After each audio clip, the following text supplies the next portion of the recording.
सवेरे समा के साथ जीने का मजा तो सुबह में।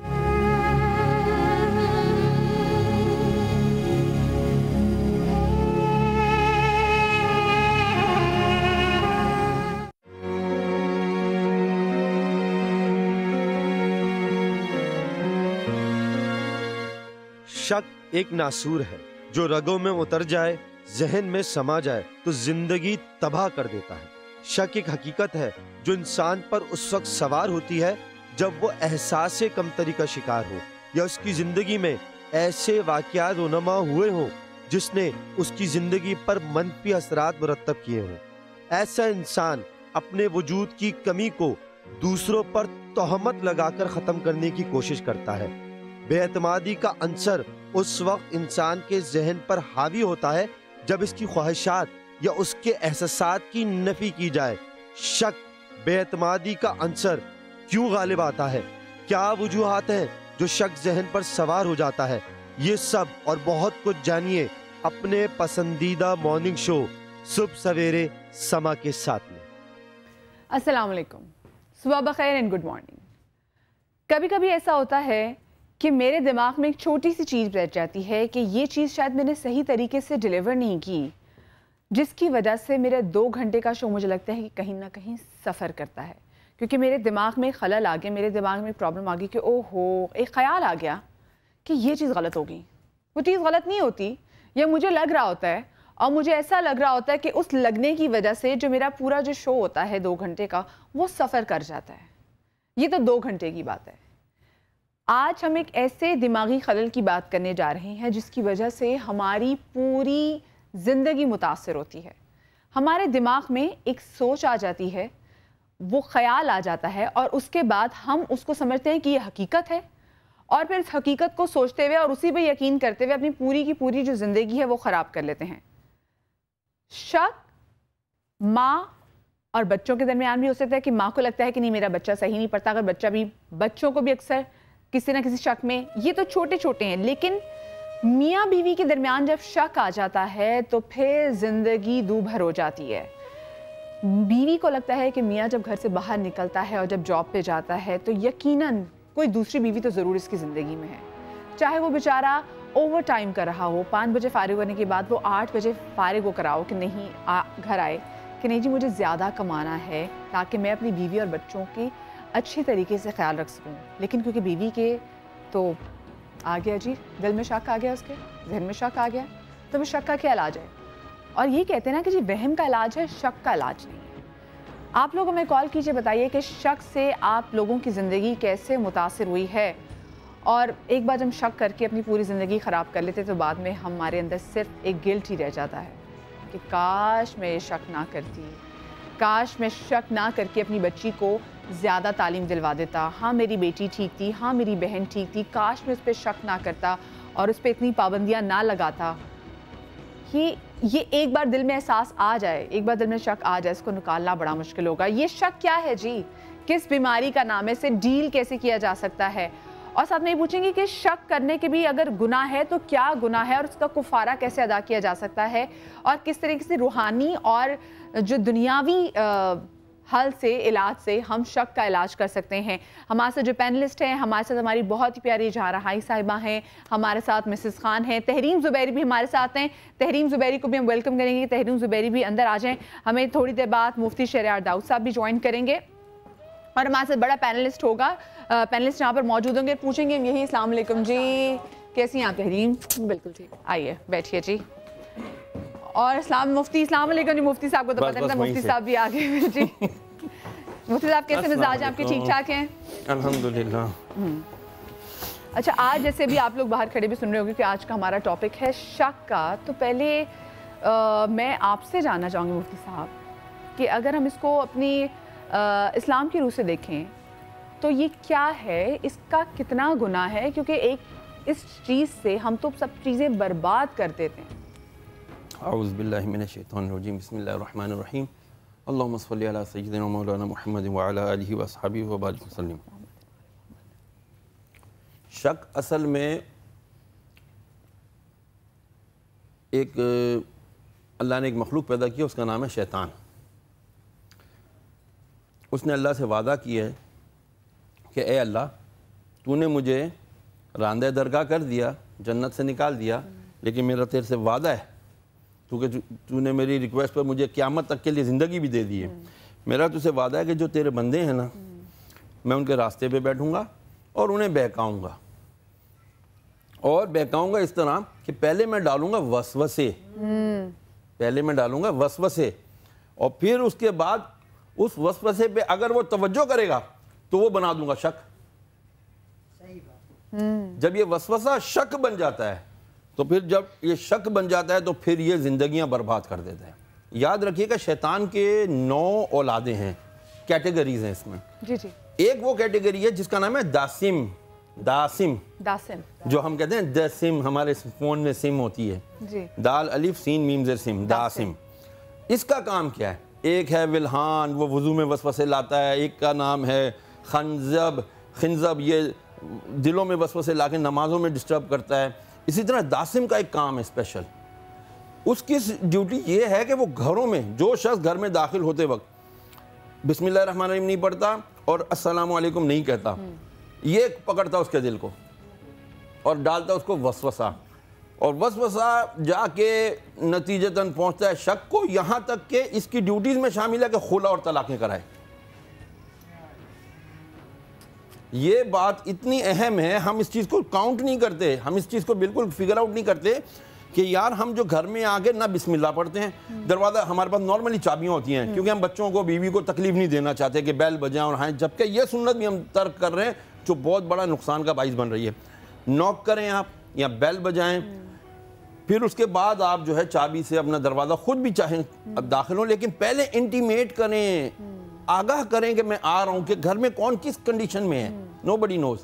सो मैं तो घर में जब एंटर होती हूँ अपने, तो कोई भी नहीं होता तो मैं सलाम करती हूँ, दुरूद पढ़ती हूँ और फिर सुराहत पढ़ती हूँ, क्योंकि हम आदत एक बन चुकी हुई है कि ये करना चाहिए और वाकई फिर दिल को भी सुकून और जब अल्लाह का कलाम आप ले लेते हैं, सलामती जब घर में दाखिल होते ही आपने कह दिया अस्सलामु अलैकुम, कोई हो या ना हो, नबी अलैहिस्सलातु ने फरमाया जिस शख्स ने घर में दाखिल होकर सलाम किया और मुझ पर दुरूद पढ़ा और सूरह इखलास पढ़ी, कुल हुवल्लाहु अहद, वो कभी तंगदस्त नहीं होगा, उसको रोजी की कभी कमी नहीं आएगी। सही सही। और अभी क्योंकि हम बात कर रहे थे दरवाजे की, बात करें तो दरवाजे पे इस वक्त हमारे साथ हमारे जो नेक्स्ट गेस्ट हैं वो भी खड़े हुए हैं, डॉक्टर मुबशरा हैं। डॉक्टर मुबशरा में बताएंगे कि साइंस क्या कहती है शक के बारे में और इस खलल को दूर कैसे किया जा सकता है, और साथ में अयाज खान जो कि हमारे साथ सेलिब्रिटी गेस्ट भी हैं। जी अस्सलाम वालेकुम जी, आ जाए आ जाए आ जाए जी। अस्सलाम वालेकुम जी, कैसे हैं आप? Thank you so much. अस्सलाम वालेकुम अयाज साहब, कैसे हैं आप? ठीक, आइए जी, बैठिए बैठिए। इसके दरमियान बैठना है ताकि शक की बुनियाद ख़त्म हो जाए। ठीक है, तुम पे तो मैं शक कर ही नहीं सकती। मुझ पर तो यकीन करेंगे आप।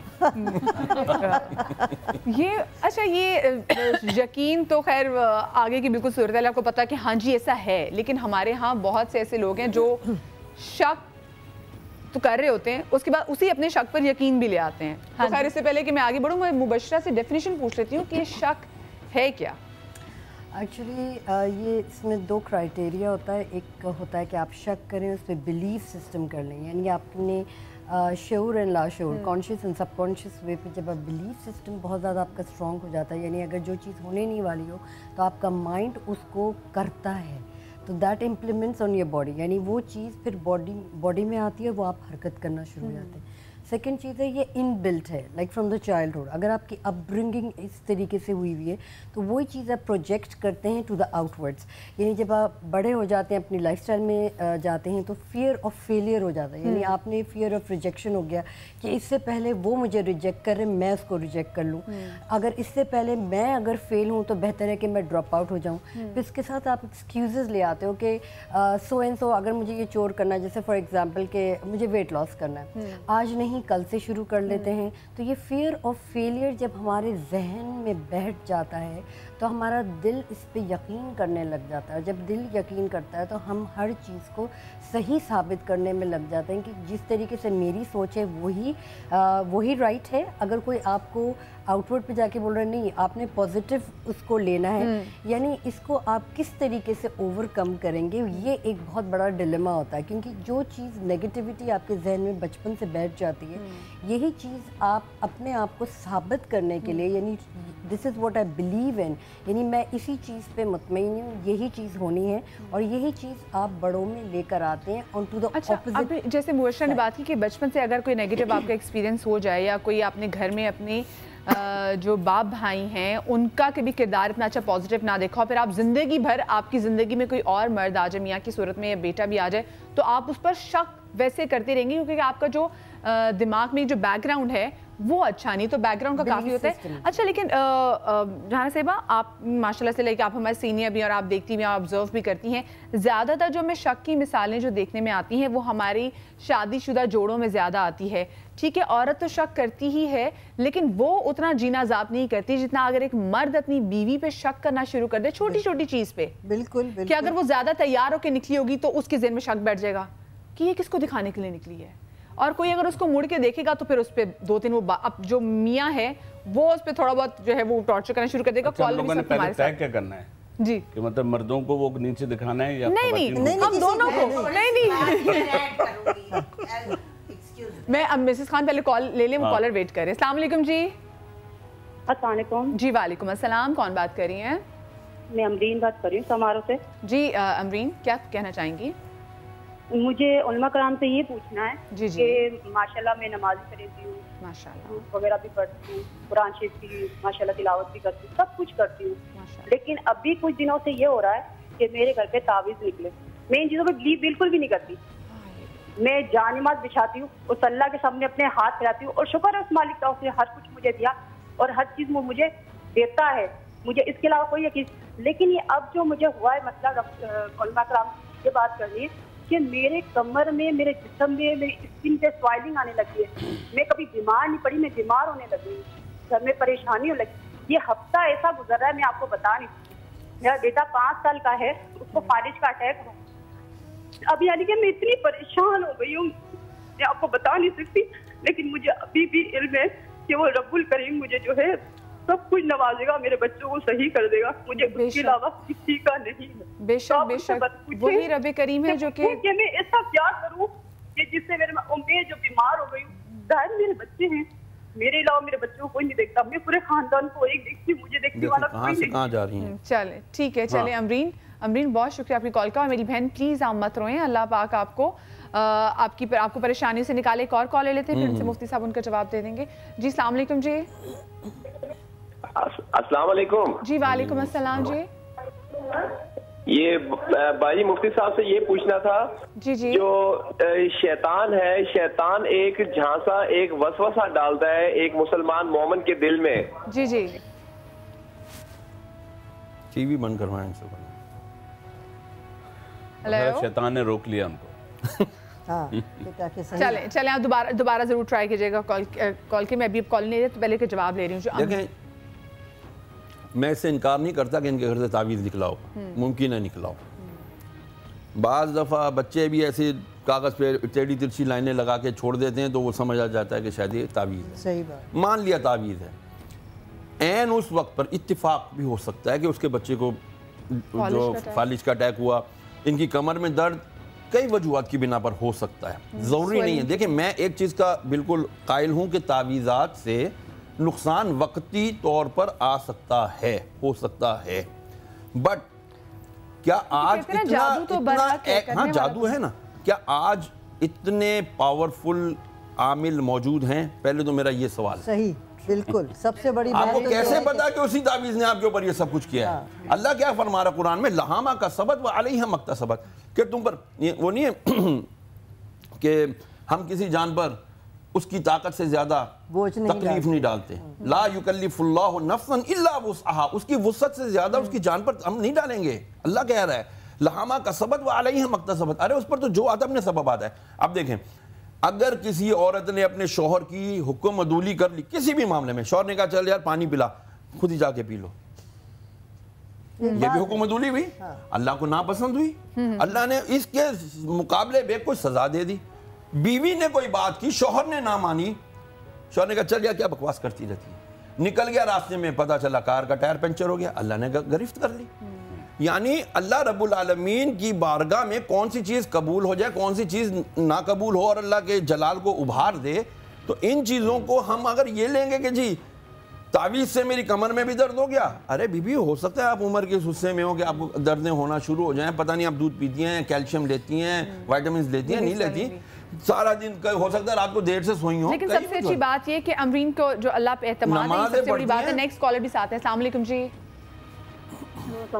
जी वालेकुम अस्सलाम, कौन बात कर रही हैं? कैसे हैं आप? मैं बिल्कुल ठीक जी। कौन साहिबा बात कर रही हैं? सबको अस्सलाम वालेकुम। वालेकुम अस्सलाम।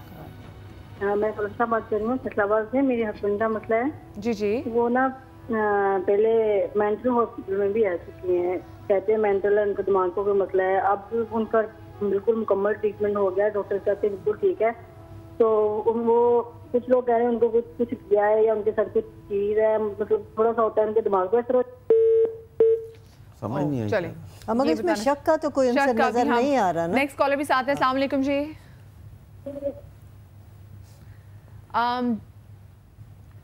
हेलो जी वालेकुम अस्सलाम जी। प्लीज अपनी टीवी की आवाज कम कर लीजिए। मैं शहनाज बात कर रही हूँ शेखपुरा से। जी शहनाज, क्या कहना चाहेंगी? मेरी नंद है, वो हमारे घर आई हुई है। उस बेचारी को बहुत उसका खामद उस पर शक करता है। वो कहता है तुम अपने बहनोइयों के साथ सही नहीं हो, तुम मेरे वालिद के साथ सही नहीं हो, और वो बेचारी 3 बच्चे छोड़ के इधर आई हुई है। अब ये भी हम दुआ ही दे सकते हैं। और ये लेकिन ये शक की एक समझो सामने तस्वीर आपके उन्होंने पेश कर दी है। मैंने ये देखा है कि मदिया के इसमें कोई तफरीक नहीं है कि भाई ये ऊंचे ख़ानदान के लोग हैं या छोटे हैं या अमीर हैं या गरीब हैं। ये शक का जो है ना पॉइंट, मियाँ और बीवी का, जैसा कि आपने ज़िक्र किया, हमारे यहाँ एक मुलाजिम हुआ करता था, तो अल्लाह उसको नेकी दे। तो उसकी बीवी यंग कपल था, मेरे घर में ही उनका क़याम था। तो वो बेचारी नहा धो के, एक दीवार थी हमारी उस ज़माने में, छोटी थी, चोरियां कम होती थी, जूं जूं चोरी होती गई हमारी दीवारें भी ऊंची होती गई। बहरहाल वो उस वक्त वो नीची थी और वो खड़ी होकर दुनिया देख रही थी, अपने नहा के आई, शायद बाल उसके खुले हुए थे या क्या था। भाई वो उसके ऊपर हर तरह का शक करता था, तू यहाँ क्यों खड़ी है, और वो बेचारी मेरे पास आके रोती थी। तो आप ये नहीं कह सकते कि बड़े बड़े लोग हैं उनको बड़ा शक हो जाता है इन लोगों, बल्कि मैंने देखा है कि जो महरूम तबका ज़्यादा होता है उनके यहाँ शक को ज़्यादा रेशो है, वो ज़्यादा वहाँ पे जो मेरा ऑब्जर्वेशन है, क्योंकि शायद महरूमियाँ उनके पास ज़्यादा हैं, और या ये कि शायद वो ये सब कॉम्प्लेक्स पैदा कर देती है कि इंसान शक करने पे मजबूर हो जाता है। कॉलर हमारे साथ है। अस्सलाम वालेकुम जी। वालेकुम सलाम। मैं मारिया बात कर रही हूँ वज़ीराबाद से। मैंने आपको अपनी कहानी बतानी है कि जो हमारे अब्बू है ना, जी जी, वो हमारे साथ जो है ना वो बहुत शक करते हैं। मेरी सिस्टर की एज 45 साल हो गया, हम 5 बहनें हैं, एक भाई हमारा है, लेकिन अब्बू हमारे हम पे इतना शक करते हैं अपनी बहनों की बातों में आके कि ये घर से भाग जाएंगी। हम इतनी पढ़ी लिखी हुई है, हम सब बहनों ने एमए किया हुआ है, जॉब भी करती है, लेकिन हमारे अब्बू हम पे इतना शक करते हैं ना। हमारी अम्मी भी नहीं है, हम घर में इतनी परेशान इस बारे में रहती थी। हमारे अब्बू सर्दी होके हम पे इतना भुगतान लगाते हैं। अगर हम भागने वाली होते हम किसके साथ भाग के जाएंगे? शादियां हुई हैं किसी की? मारिया बहनों की शादी हुई है मैम। अगर कोई रिश्ता आता है तो अब्बू फौरन ऐसे घर में लड़ाई कर देते हैं, बात हमको बताए बगैर इनकार कर देते हैं। तो जो आपकी बड़ी बहन है जो 45 साल की, उनकी भी शादी नहीं हुई? मैम हम नहीं करवाते अब्बू, ऐसे हमारी एज इजाफा हो रहा है, अब्बू को फिक्र ही नहीं है। तो मारिया आप मुझे बताओ, कोई आप लोगों ने तालीम मुकम्मल की? अगर आपके वालिद साहब को शक है तो आपको घर से भी नहीं निकलने देते होंगे। मैम हम जॉब भी करती हैं, जिस अदारे में मैं जॉब करती हूँ वहाँ पे जाके टीचर को बताते हैं, प्राइवेट टीचिंग करती हूँ मैं, वहाँ पे जाके बताते हैं कि मेरी बेटियाँ ऐसी हैं। और इतनी आपके वालिद साहब को किसी बहुत अच्छे माहिर नफ्सियात की जरूरत है। जरा सी बात में मैं सॉरी आसफ, सॉरी पहले कॉल्स लेके फिर डिस्कशन करते हैं। जी जी सबकी। अस्सलाम वालेकुम जी। वालेकुम सलाम जी। कौन सा आप बात कर रहे हैं? जी मैं नईम बात कर रहा हूँ इस्लामाबाद से। जी नईम साहब। मैडम मैं ऐसे है कि मैं जो आपके बैठे हैं तब मैं उनके सामने ये सवाल रखूंगा। मेरी शादी को 10 साल हो गए। जी जी। मेरे अल्हम्दुलिल्लाह 3 बच्चे हैं। शादी के 1 साल ही ठीक गुजरा है, उसके बाद बस मेरी बीवी खामखा में मुझ पर शक कर, यहाँ तक मैं कभी भी किसी के साथ भी अगर हंस के बात करता हूँ तो वो घर में खामखा ही ना, यानी कि वो टेंशन माहौल वो टेंशन बना देती है। मेरे घर वालों ने भी उसे बहुत समझाया, मेरे ससुराल वालों ने भी अपनी बेटी को बहुत समझाया। एक वक्त था कि मैंने उसके सामने कुरान शरीफ पे हाथ रख के कहा था, मेरी जिंदगी में सिर्फ तुम ही हो, तुम्हारे बाद भी ना कोई आएगी ना कोई है। मैडम मैं तंग आ गया हूँ, बराहे मेहरबानी मैं सिर्फ मौलाना साहब से ये सवाल चाहता हूँ, मतलब पूछना चाहता हूँ कि अब वो ये तो कन्फर्म है कि वो शक करती है, इसका अब मैं क्या हल करूँ, मतलब इलाज करूँ? सही, ठीक है नईम भाई, हम बिल्कुल आपके सवाल का जवाब भी लेंगे, बस एक और कॉल लेके फिर उसके बाद डिस्कशन शुरू करते हैं। जी अस्सलाम वालेकुम। जी अस्सलाम वालेकुम मैडम जी। वालेकुम अस्सलाम, कौन सा बात कर रहे हैं? मैं फयाज बात कर रहा हूँ लाहौर से मैडम। जी जी जी फयाज भाई बोलिए। मैं मैडम ये मौलाना साहब से पूछना चाहता हूँ, हमारी शादी को 5 साल हो चुके हैं मैडम। जी जी। तो मुसलसल हम परेशानियां काटते आ रहे हैं और अब आके हम दोनों के दिलों में एक ऐसा शक पैदा हो चुका हुआ है कि वो मुझसे लड़ती रहती हैं, मैं उनसे लड़ता हूँ, कि हमारे घर बिल्कुल तबाही की तरफ गामजन है। तो कुछ इसका बारे में कुछ हमें मौलाना साहब बताएं कि आपकी वालदा जिंदा है? जी जी वालदा मेरी जिंदा है। वालदा कभी दुख दिया उनको?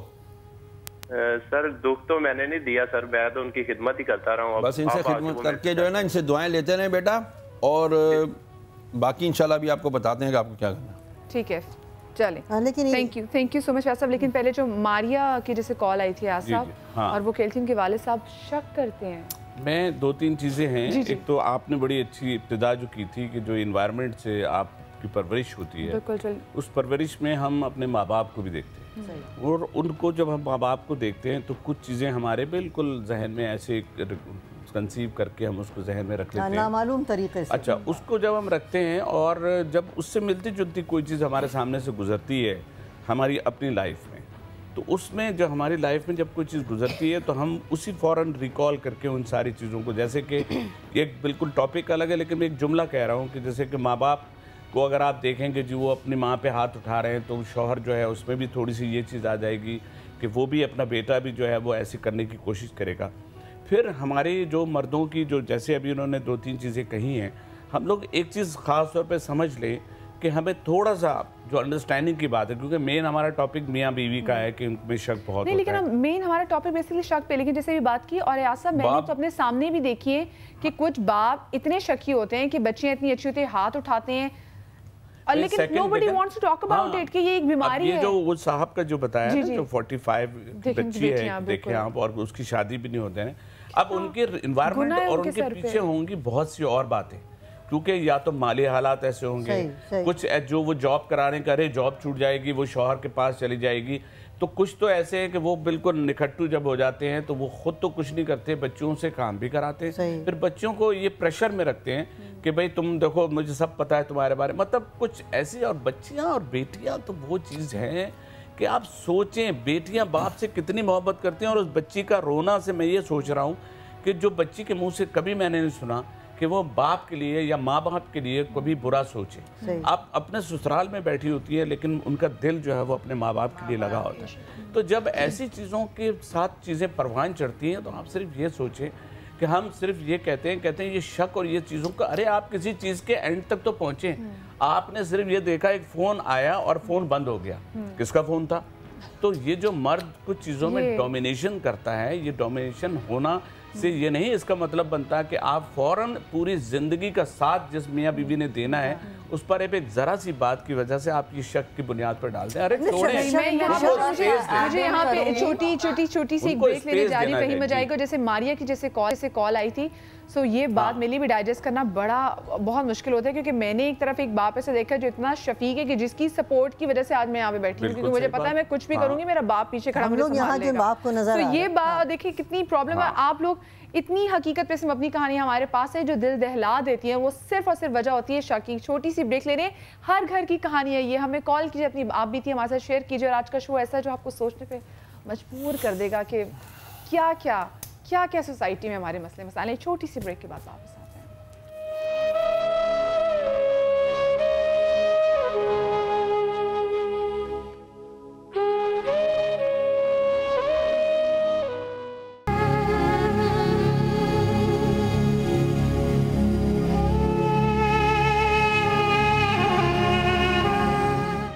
Welcome back after the break. और जैसे ब्रेक पर जाने से पहले हम अपनी बहन मारिया की बात कर रहे थे, जो बता रही थी कि उनके वालिद साहब किस तरह से शक करते हैं। 5 बहनें हैं, 5 बहनें घर पर हैं क्योंकि वालिद साहब शक करते हैं। तो किस कदर गुनाह। और नईम भाई की जो हमारी कॉल थी, और नईम भाई कह रहे थे कि उनकी बेगम उन पर शक करती हैं, वो तंग आ चुके हैं। आपने ऐसी बड़ी मिसालें देखी होंगी कि शक की वजह से घर बर्बाद हो जाते हैं। बिल्कुल होते हैं। लेकिन अब ये जो इस तरह की चीज़ें हैं ये बहुत कम होती जाती हैं। वैसे कहा जाता है कि इसका इलाज हकीम लुकमान के पास भी नहीं है, लेकिन मैं यहाँ पे ये भी कहूँगी कि where there is smoke there is fire। जरा वहीं से उठता है जहाँ आग लगी हो है, जरा सी कुछ बात होती है जो औरत को शक पड़ता है। औरत बहुत तेज चीज होती है और अपने हस्बैंड को बहुत अच्छी तरह समझती है। अब चाहे अब मर्द सीधा बन के कह जाए हाय वो फोन भी आया तो मेरी बीवी ने उठाया तो वो बंद हो गया, तो कुछ ना कुछ तो होगा ना। अगर शौहर उठाता तो वो बात करती या करता, वे क्यों नहीं बात की, क्या बात थी। वे मेरे जैसे कहा where there smoke there fire. ज़रूर आदमी कुछ ना कुछ, या कोई उसकी कुलीग होगी या कुछ उसने कहना होगा या कुछ करना होगा। वैसे माना कि शरीफ शौहर भी बहुत हैं, लेकिन अब आटे में नमक के बराबर, दो तो आटे में नमक के बराबर। ये मत समझे कि भाई शौहर भी बहुत सीधा है और औरत भी बहुत सीधी है। औरत भी बहुत सीधी नहीं है। मैं दोनों को तनकीद का निशाना इस वक्त बनाऊंगी। क्योंकि आपको लगता है दोनों गलती पर हैं। हमारे पास एक हकीकत पर मबनी कहानी भी है, जो रीएनैक्टमेंट हम आपके सामने पेश करेंगे। तो ये कहानी भी देख लेते हैं। और ये कहानी वो है कि जो हमारी बहुत सारी बहनें देख रही हैं, हमारे बहुत सारे भाई देख रहे हैं। ये आपकी अपने घरों की कहानी है। हमने इसको रीएनैक्टमेंट का रूप दिया है क्योंकि ऑब्वियसली हम इसको असल कहानी तो नहीं दिखा सकते, बट रीएनैक्टमेंट जो असल कहानी है उस पर मबनी रीएनैक्टमेंट देखिए। ओके ओके, क्यों?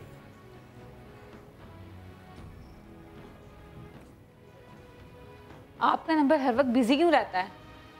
देखो फरा, तुम अच्छी तरह जानती हो मेरी जॉब मार्केटिंग की है, तो ऑब्वियसली मेरा नंबर तो बिजी मिलेगा ना। हर वक्त? क्या आप हर वक्त लगे रहते हैं? देखो मैं जो पैसे कमाता हूँ वो मार्केटिंग की जॉब से ही कमाता हूँ, किसी से बातचीत करके नहीं कमाता। वो तो ठीक है, पहले आप मुझे टाइम देते थे, मुझे शॉपिंग पे ले जाते थे। अब तो आपके पास वक्त ही नहीं होता मेरे लिए। हर वक्त मोबाइल मोबाइल मोबाइल। ऐसा क्या है उसमें? बात को समझो, मुझे क्लाइंट्स को डील करना होता है, उन्हें फेस करना होता है और आगे उनकी रिपोर्ट तैयार करके देनी होती है। ठीक है, तो घर पे आके क्यों लगे रहते हैं आप फोन पे? तो क्या करूँ? हाँ, 8 घंटे जॉब करता हूँ तो उसके बाद थोड़ा टाइम तो घर पे देना पड़ेगा ना। आपको जरा भी ख्याल होता है मेरा कि मुझसे फोन करके पूछ लें मैं मुझे किसी चीज की जरूरत है, कोई काम है, कुछ भी, मैं कॉल करूं तो आपका नंबर वेटिंग पे। क्या लिखा हुआ नहीं आ रहा था कि मेरी कॉल आ रही है? फरा, तुम बेकार की बात का पतंगड़ बना रही हो, समझी? ये कोई बात ही नहीं है कि नंबर बिजी आता है। और भी हजारों लोग हैं जो फोन पे लगे रहते हैं। क्या सब आप ऑफिस भी जल्दी जाते हैं, आते भी देर से हैं, जरूर कोई चक्कर है। सच सच बता दें आप किसके चक्करों में लगे हुए हैं आजकल, मुझे बता दें प्लीज। क्या हो गया यार? घर में आओ टेंशन, ऑफिस में टेंशन, हजारों लोगों को मुझे मुंह देना होता है और घर में आने के बाद मैं तुम्हारी बेकार की बातें सुनूं? क्या बेकार की बात कह दी मैंने? सही तो कह रही हूँ। एक संडे है, उस पे भी आपके पास टाइम नहीं होता, उसमें भी आप चले जाते हैं कहीं ना कहीं। यार ये बेकार का सवाल है, समझ आई? इस तरह अगर तुम करोगी ना तो मैं घर में आना ही छोड़ दूंगा। क्या मतलब आना छोड़ दूंगा? मतलब फिर यही है कि मैं 24 घंटा ऑफिस को टाइम दिया करूंगा और अपने मार्केटिंग को डील किया करूंगा। ऑफिस को या फिर उसको जिसके चक्कर में आप मुझे इग्नोर कर रहे हैं? देखो तुम हद से बढ़ रही हो। क्या बढ़ रही हूँ मैं? क्या गलत कह रही हूँ मैं? तुम बेकार का एक फालतू सी बात का बतिंगड़ बना के मुझ पर इल्जाम लगा रही हो। मैंने कोई इल्जाम नहीं लगाया। हर वक्त बिजी रहता है आपका नंबर, घर को आप टाइम नहीं देते, मुझे आप टाइम नहीं देते, संडे भी आप बिजी रहते हैं, क्यों? तो ठीक है, रोड पे रेडी लगा लेता हूँ, आलू सब्जी बेच लेता हूँ, मार्केटिंग की जॉब छोड़ देता हूँ। 10-15 हज़ार में अगर तुम घर चला सकती हो तो एग्री करो। मेरा कजन भी काम करता है मार्केटिंग का, वो तो अपनी वाइफ को लेके जाता है सब जगह। 2 घंटे जॉब करता है और 7 घंटे होटलों में गुजारता है। इसे कहते हैं मार्केटिंग की जॉब को। तुम नहीं जानती, अपने घर के काम पे तवज्जो दो, मेरे कामों में दखलंदाजी मत किया करो। शादी से पहले तो आपको इतना इंटरेस्ट नहीं था अपनी जॉब पे, अब क्यों है? पहले भी तो आप मुझसे कॉल पे बात किया करते थे। मैंने आज तक अपने घर का खर्चा नहीं देखा। इस शादी के बाद मुझे अपने घर का खर्चा चलाना होता है और तुम्हारी बेकार की ख्वाहिशों को भी पूरा करना होता है। अच्छा, यानी कि मैं अब आपको इतनी बुरी लगने लगी हूँ कि आप मुझे खर्चे गिनवाएंगे? देखो तुम इस बात को लंबा कर रही हो, मेरा मतलब ये नहीं है। मेरी जॉब ऐसी है, मैं कुछ नहीं कर सकता। मोबाइल के बगैर मेरी जिंदगी खत्म हो जाएगी। मोबाइल के बगैर या उससे मिले बगैर जिंदगी खत्म हो जाएगी, जिसके लिए आप इतना बन सवर के ऑफिस जाते हैं और देर से आते हैं? क्या कहना चाह रही हो तुम? कहना चाह रही हो कि मेरा किसी से चक्कर चल रहा है? जाहिर सी बात है। तो ठीक है, ठीक है, मैं फिर यही करता हूँ कि मैं किसी को अपनी लाइफ में ले आता हूँ और तुम्हें छोड़ देता हूँ ताकि तुम्हारा शक यकीन में बदल जाए। शक नहीं, अब पूरा यकीन हो चुका है मुझे। ये आपकी बातें जो कह रहे हैं ना आप मुझसे इस तरह, वो उसके चक्कर में ही कह रहे हैं। समझ गई हूँ मैं अब। बहुत अच्छी बात है, समझ गई हूँ। मैं काम करता हूँ, जॉब छोड़ देता हूँ, घर में बैठ जाता हूँ और आज से तुम मेरी जगह मार्केटिंग की जॉब करो, फिर मैं तुमसे पूछूंगा, समझी?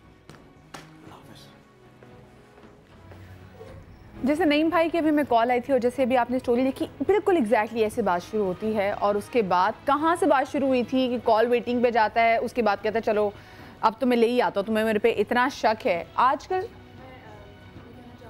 कि जब रिलेशनशिप आपका बन रहा होता है किसी भी फैमिली के साथ, आप मंगनी करते हैं या रिश्ता करते हैं या मिलना जुलना शुरू करते हैं, आपको कहीं ना कहीं बात करने से अंदाज़ा होता है कि किसी की फितरत में शक है या नहीं है। कुछ लोग बड़े स्मार्ट होते हैं जो इस चीज़ को बिल्कुल कवर कर जाते हैं, नहीं पता चलने देते।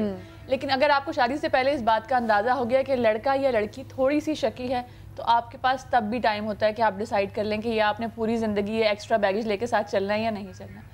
दूसरी बात ये कि हमारे यहाँ एक बड़ा अजीब सा मामला है, वो ये है कि माँ बेटे को, बाप बेटी को, या बीवी शौहर को और शौहर बीवी को प्रॉपर्टी समझ लेता है। ठीक है, अगर बहुत सारे मैंने फैमिलीज़ में ऐसे देखा है कि अगर आप बहन से भी बात करेंगे ना, तो अपनी अम्मा से बात करी थी ना, वो तुम्हें मशवरा दे रही थी। इस तरह के भी शक होते हैं मर्दों को, इस तरह के शक होते हैं सास को अपनी बहू पे या भाभी पे, नंद को, इस तरह की बहुत सारी चीज़ें होती हैं हमारे यहाँ। एक तो दूसरे बंदे की ज़िंदगी में बहुत ज़्यादा कब्जा और बहुत ज़्यादा इजारादारी, दखल बहुत देना है ना, कि मैं बताऊंगी आप क्या करेंगे या मैं बताऊंगा तुम क्या करोगी। इस तरह के भी बहुत सारे लोग मैंने देखे सॉरी, जो डिसाइड करते हैं कि नहीं ये तुमने कपड़े ठीक नहीं पहने, मैं तुम्हें बताऊंगा तुम कौन से कपड़े पहने। हस्बैंड इस तरह के भी होते हैं और इस तरह की भी बातें कर रहे होते हैं। तो आपको पता आउट ऑफ लव कर रहे होते हैं, नहीं आउट ऑफ लव नहीं होता। कुछ का तो आदतन भी है। और बिल्कुल वो जो आप बिल्कुल सही कह रही है कि कुछ लोग पहले हम समझते थे कि ये शायद जाहिलों में होता है या जिनकी एजुकेशन कम होती है, जिनके माहौल, लेकिन मैंने बहुत से पढ़े लिखे लोगों में इसी तरह की वो वाली इंटरफेरेंस जिसमें कि ख़वातीन व मर्द का दखल ही नहीं होना चाहिए। जी हाँ, बेशुमार चीज़ें। देखिए, खूबसूरती की तारीफ़ या अपनी बीवी की तारीफ़ करना ये सबसे अच्छी बात है, लेकिन अगर शौहर वो तारीफ़ भी अच्छे माहौल की बुनियाद पर भी कर रहा है, उसके बावजूद देखा है कि जब बीवी को तारीफ़ भी मिल रही है, एप्रिसिएशन भी मिल रहा है, एप्रिसिएशन और ये वो चीज़ें हैं जो बीवी की बहुत बड़ी ज़रूरत है, जब शौहर से मिलती है वो उसको सबसे अच्छा लगता है। लेकिन वही टेलीफोनिक टॉक में अगर बात किसी और से अगर हमारी ज़्यादा वैसी हो रही हो, खातून से भी नहीं, अपने रिश्तेदारों से, तब उसमें अगर कोई कज़न भी शामिल हो गया, वहाँ आप तो बहुत हंस के बात कर रहे थे, आप देखिए कभी ऐसा नहीं होता, तो वो सब भूल भी जाते हैं। अच्छा यार, सब मर्द हज़रात को भी चाहिए कि जब फोन आते तो बीवी के सामने बैठ के भी कभी सुन लिया करें, लेकिन करते नहीं है। ये हम बुनियाद कभी कभी, आप बिल्कुल सही कह रही हैं कि कभी कभी ये हम सिचुएशन सोच के नहीं बनाते, एक और कभी कभी आप हमको जो है इसका ख्याल रख लेना चाहिए कि बीवी को जब हम साथ एक अंडरस्टैंडिंग है, तो इतनी अंडरस्टैंडिंग हो जाए कि किसी का बाप भी कोई कुछ कह दे, अरे आप झूठ बोल रहे हैं, मेरा शौहर ऐसा हो ही नहीं सकता। ये हमारे साथ है। अस्सलाम वालेकुम जी। अस्सलाम वालेकुम जी। वालेकुम सलाम जी, कौन बात कर रही हैं? जी मैं आयशा बात कर रही हूँ। जी जी, क्या कहना चाहेंगी? जी मैं अपने शौहर के बारे में बात करना चाहती हूँ। इसे कौन समझाएगा, ये तो और लड़कियों के साथ भी चक्कर है। मैं शायद कोई देख कर करती हूँ, बात सुनती हूँ, फिर बात करती हूँ, लेकिन ये कहता है कि ऐसे ही शक कर रही हैं आप। अच्छा, कि कभी आपने अपने मियाँ को, आपने जैसे कहा कि जो आपके हस्बैंड हैं वो और लड़कियों से बात करते हैं, कभी मोबाइल पे कोई चैट पकड़ी हो आपने, कभी फ़ोन पे बात करते हुए पकड़ा हो, कभी ऐसा ही किसी ने कहा उनके भाई? तस्वीरें भी देखी हैं और मैंने भी उनको देते हैं।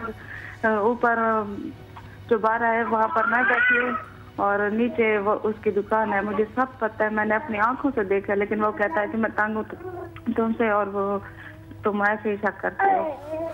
भैया आपसे प्यार करते हैं, वो आपका खर्चा उठाते कह रहे हैं मैं आपसे तंग हूँ। अच्छा चलें, ठीक है बहन, हम इस पे बात करते हैं। और आपको क्या करना चाहिए ये हम आपको ही बताएंगे, हमारे पैनलिस्ट बताएंगे, क्योंकि ये सही एक्सपीरियंस लोग बैठे हुए। नेक्स्ट कॉलर भी साथ हैं। अस्सलाम वालेकुम जी। हेलो, अस्सलाम वालेकुम जी। वालेकुम अस्सलाम जी, कौन साहिबा बात कर रही हैं? मैं अस्मा बात कर रही हूँ, कराची से। बहुत मजे करने जा रही हूँ। मैं ये बात कर रही हूँ कि इंसान किसी हाल में खुश नहीं है। बिल्कुल। अब आप ये देखें कि मेरी जब शादी नहीं हुई थी, जब मेरे भाई थे, माशाल्लाह से 5 भाई थे, कहीं आने जाने को मना नहीं करते थे, और मैं जब अपनी दोस्तों में जाती थी तो उनके भाई हर जगह जाने को मना करते थे, तो मैं कहती थी यार तुम्हारे भाई मेरे हो जाए, मेरे भाई तुम्हारे हो जाए, मेरे भाई तो मना ही नहीं करते। फिर उसके बाद मेरी शादी हुई। अब मेरी शादी हुई है ना, आप यकीन जाने कि मेरी तो लड़ाई ही इस बात पे होती है अपने हस्बैंड से कि यार मैं कहीं जाऊं, कहीं आऊं, किसी से मिलूं, कुछ भी कहूं, आप मना ही नहीं करते। वो बोलते हैं यार मुझे इस बारे में क्यों मना करूं, यहाँ तक कि मैं अपनी वालदा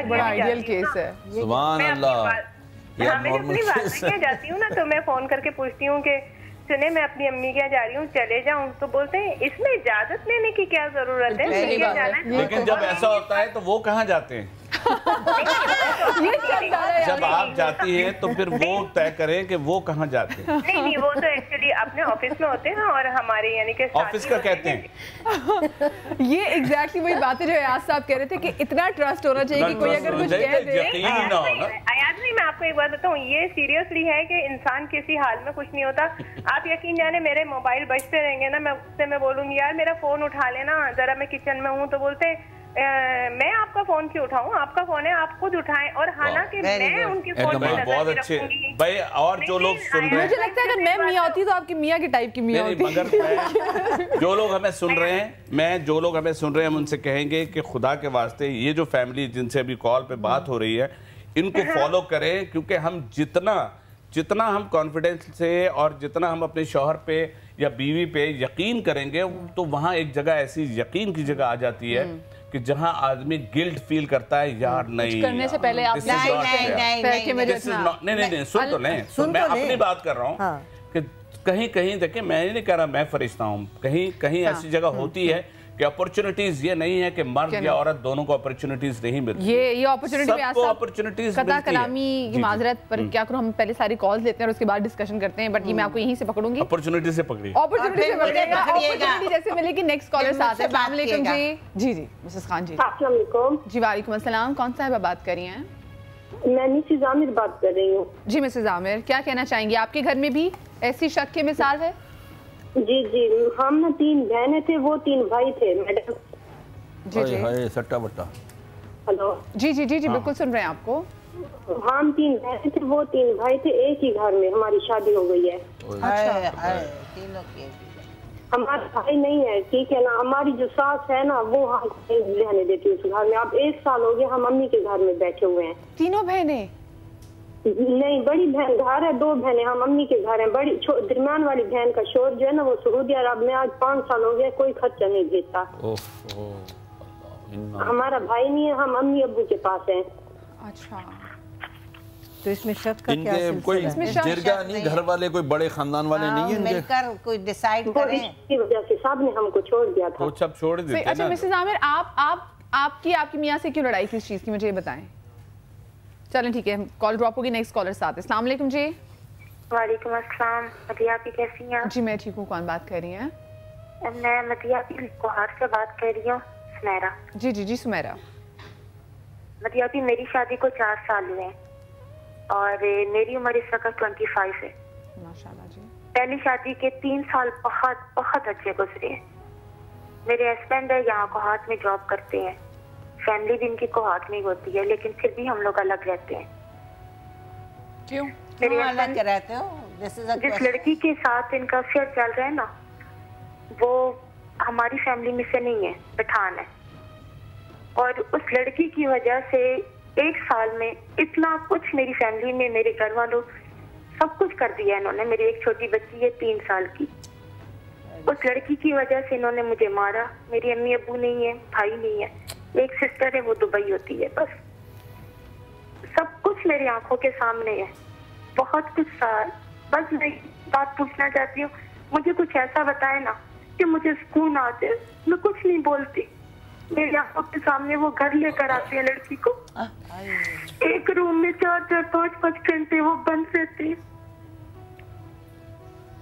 तो इसमें शक का क्या नहीं है, वो तो हो रहा है, हो रहा है। ये तो हर चीज सामने हो रही है। इब्तिदा हुई होगी ना कहीं। मैंने मदिया की खुदकुशी की 2 दफा कोशिश की है, लेकिन अपनी बच्ची की वजह से नहीं। क्या वो उससे शादी करना चाहते हैं? नहीं, शादी नहीं करना चाहती। ये पहले से भी शादीशुदा है। वो पहले से शादीशुदा है। फिर तो सीधा सीधा आपके पास कानून है, आपके पास शरीयत है, आपके पास घर वाले रोड नहीं घर के लोग हैं ना, क्लियर कर दूं, बहुत क्लियर कर देना चाहता हूँ मैं। नंबर 1, अगर कोई शख्स इस तरह की हरामकारी कर रहा है, मैं बहुत कैटेगोरिकली इसको क्लियर कर रहा हूँ लाइव आपके समा के प्लेटफॉर्म से, कि अगर कोई इस किस्म की कोई हरामकारी कर रहा है, कहाँ बैठे हैं हमारे लेजिस्लेशन करने वाले मेंबरान असेंबली, उन्होंने ऐसी लेजिस्लेशन क्यों नहीं की? अच्छा, अगर हम शरीयत की बात करते हैं कि ऐसा शख्स रजम के और जो है ना उसको संसार करने का हुक्म है, जो सरेआम अपनी बीवी के सामने गैर औरत को लाता है और खुदा ना खादा उसके हरामकारी करता है, तो ऐसा शख्स तो संसार कर देने के काबिल है। अगर हम इस तरह की बात करेंगे, बोलेंगे मौलाना देखो पुराने जमाने की बात कर रहे हैं। जब हमने इस्लामी सजाएं इंप्लीमेंट की होती तो आज ये दिन ना देखने पड़ मैं एक छोटी सी ब्रेक लेने जा रही हूँ, आप लोग कहीं मजा आएगा। ब्रेक के बाद ऐसी बहुत सारी कहानियां, हर घर की कहानी हम आपके सामने पेश करेंगे, कहीं मजा आएगा ब्रेक के बाद।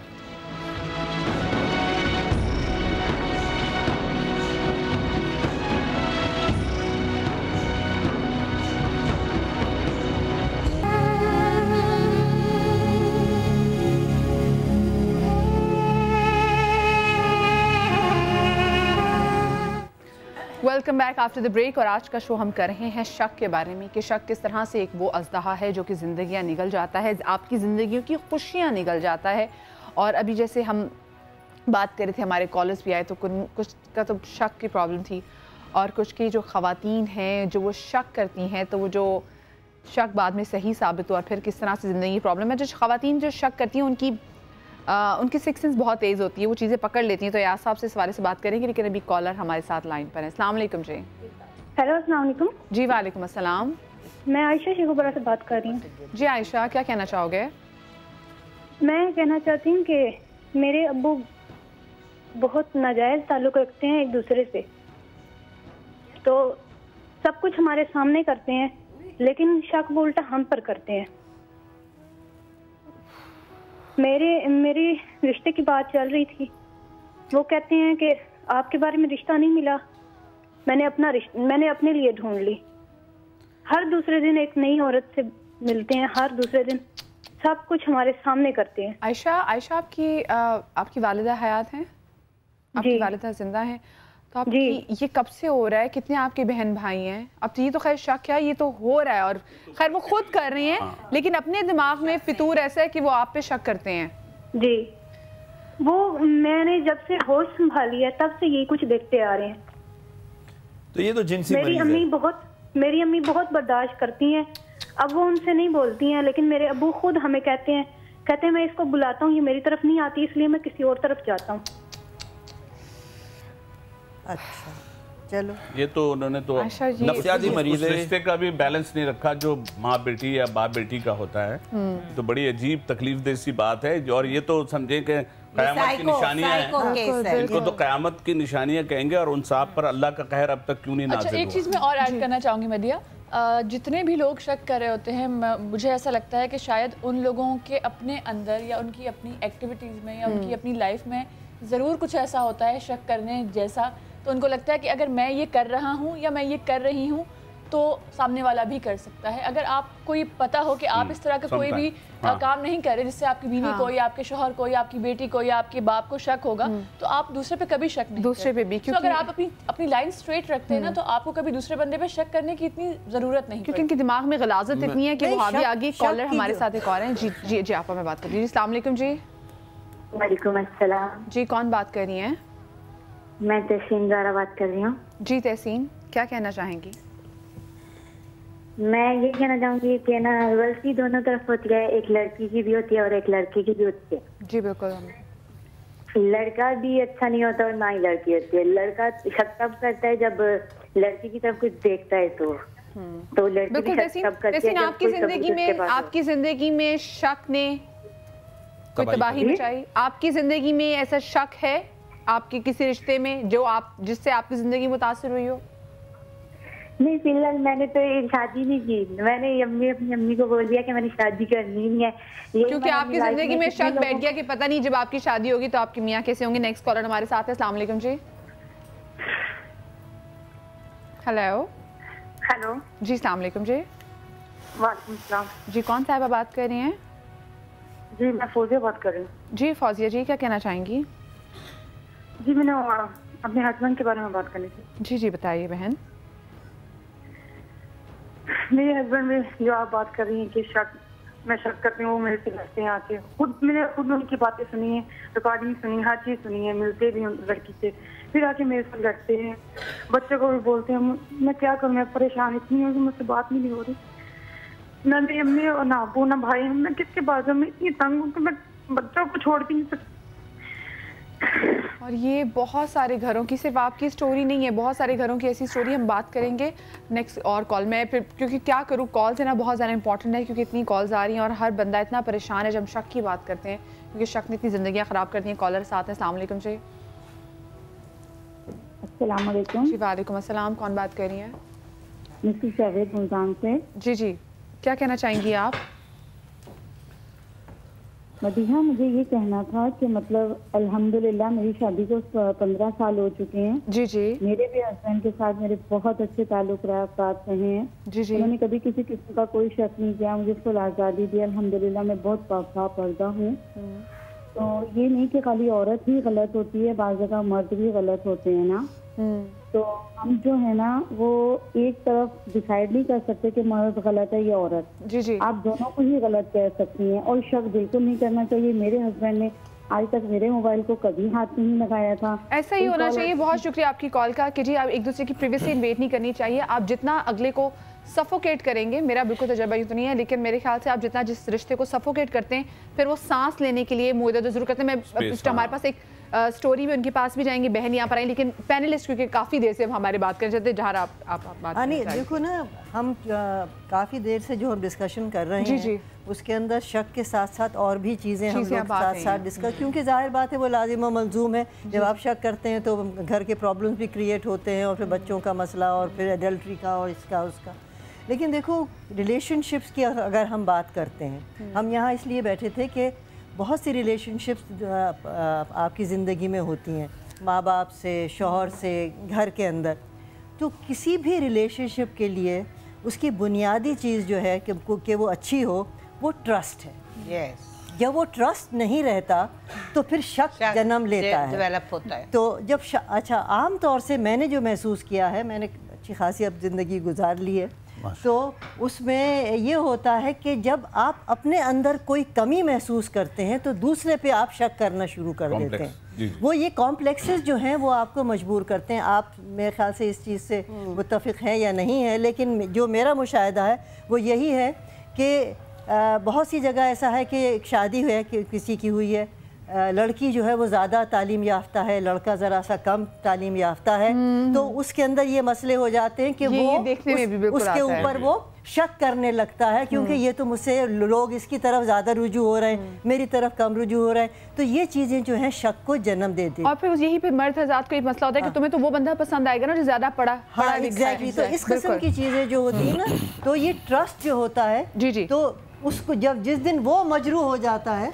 वो ज़िंदगी के अंदर सारी चीज़ें पैदा हो जाती हैं, उसमें शक भी पैदा हो जाता है, डिस्ट्रस्ट भी पैदा हो जाता है, और आपस की झगड़े लड़ाइयाँ जो हैं वो इसी की बुनियाद के ऊपर शुरू हो जाती हैं। सब चीज़ें शक की वजह से पैदा हो जाती हैं, जो रिश्ता है वो फिर एक तरह से मरने लग जाता है। इस वक्त हमारे साथ हैं यहाँ पर एक बहन भी हैं, हम उनकी कहानी उन्हीं की ज़बानी सुनेंगे। अस्सलाम वालेकुम जी। वालेकुम सलाम जी, क्या नाम है आपका? मेरा नाम सायमा है। सायमा, अपनी बीती हमें बताएं और बताएं कि शक ने आपकी ज़िंदगी पे जो आपकी आप बीती है वो कैसे मुतासर हुई शक से? ये आज से 3 साल पहले की बात है। मेरी दोस्त थी एक हिरा, कोचिंग में मेरी उससे दोस्ती हुई थी। उसको बहुत ही कम एज में डिवोर्स हो गई थी। वो बहुत अपने मियाँ पे शक करती थी। उसने बताया कि उसके चक्कर भी थे, वो दूसरी लड़कियों में इन्वॉल्व था, बस इसी बात पे उसकी लड़ाई झगड़ा होता था और उसको डिवोर्स हो गई। और सास भी बहुत जुल्म करती थी उस पर, तो बहुत ज़्यादा मुझे उससे अटैचमेंट थी और एक दिली हमदर्दी थी। हमारी बहुत अच्छी दोस्ती हो गई थी, हम साथ ही हमेशा कहीं भी जाते थे, साथ रहते थे, कहीं मार्केट जा रहे हैं, कभी वो मेरे घर आ रही है। और बहुत सारे अपने जो शादी के एक्सपीरियंसेस थे उसने मुझसे शेयर किए थे कि देखो शौहर ऐसा, उसने मेरे साथ ये किया, वो किया, फलाना। तो जब मेरी शादी हुई, मेरा रिश्ता आ गया था उसी दौरान। बहुत अच्छे मेरे शौहर, क्या बताऊँ मैं आपको, बहुत ही अच्छे थे, बहुत ख्याल करते थे, मुझसे बहुत प्यार करते थे। मेरी शादी हो गई थी। शादी के बाद भी मैंने हिरा के साथ वैसी ही दोस्ती रखी जैसी शादी से पहले थी। उसी तरह उसका मेरे घर पे आना जाना, घूमना, हमारा साथ मार्केट जाना। ये बहुत मना करते थे, मुझे कहते थे नहीं रहा करो इतना साथ, अब तुम्हारी शादी हो गई है, अपने घर को टाइम दो, मुझे समझो। पर मैं उनसे उल्टा लड़ती थी क्योंकि मुझे लगता था कि शायद वो मुझ पे शक कर रहे हैं। मेरे बाहर जाने पे एतराज़ करते थे अकेले दोस्त के साथ ही, तो मुझे लगता था वो शक कर रहे हैं। मैं लड़ती थी उनसे और ये मुझे उनके ख़िलाफ़ भड़काती रहती थी कि देखो अभी से इतनी बातें वो तुम्हें समझा रहा है और ये कर रहा है, तुम पर अपना हुक्म चलाना चाह रहा है। और ये मुझे बहुत ही गुस्सा आता था। इस तरह हमारी डिवोर्स हो गई। उन्होंने आज भी शादी नहीं की और इसने इस तरह किया कि उनसे शादी करना चाहती थी। अल्लाह। पर मुझे ये समझ नहीं आया, मैंने जिसका इतना साथ दिया, इतने बुरे वक्त पे मैं उसके साथ थी और उसने मेरा घर क्यों ख़राब किया। मैंने बिला वजह अपने इतने अच्छे शौहर पे शक किया, हालांकि वो बेपनाह मोहब्बत करते थे मुझसे। और मैं ज़िंदगी भर ये बोझ मेरे ऊपर रहेगा कि मैंने इतने अच्छे इंसान को खो दिया। अच्छा, आपको जब आप ये शक थी, आपने कभी मियाँ से बात की कि जैसी भी वो बात अगर वो करना चाहती थी तो आपके बाकी किसी बड़े बुजुर्ग ने आपको कहीं समझाया नहीं? किसी जैसे होता है ना कि ख़ानदान में माँ बाप सास ससुर बैठ के समझाते हैं, आपने किसी की नहीं सुनी? मेरी अम्मी मुझे समझाती थी तो मुझे लगता था कि वो उनकी साइड लेती हैं। मैं अम्मी से भी लड़ती थी कि मैं आपकी बेटी हूँ, आपको मेरी साइड लेनी चाहिए, आप कहती हैं वो सही हैं। अगर मैं दोस्त के साथ मार्केट जा रही हूँ तो इसमें क्या बुरा है? अगर मैं उससे घंटों घंटों फ़ोन पे बात कर रही हूँ या वो मेरे घर आ रही है तो आपको क्या एतराज़ है? अच्छा, ये एक बड़ा एक फैक्टर जो मेरे बिल्कुल समझ से बाहर होता है कि इतनी क्या ऐसी ज़रूरी बातें होती हैं कि जो ख़वातीन होती हैं वो अपनी दोस्तों से ठीक है आप बात कर लें, लेकिन रोज़ उसी दोस्त से, मैं ये नहीं कह रही कि आप किसी और से बात करते, लेकिन उसी अपनी दोस्त से घंटों बात करेंगे, तो जो घंटों बात करेंगे उसमें क्या वो आपको कोई चीज़ बनाने का तरीका तो नहीं बताएगी ना, वो कोई ना कोई आपके दिमाग में कोई चीज़ डालती रहेगी। रेसिपी।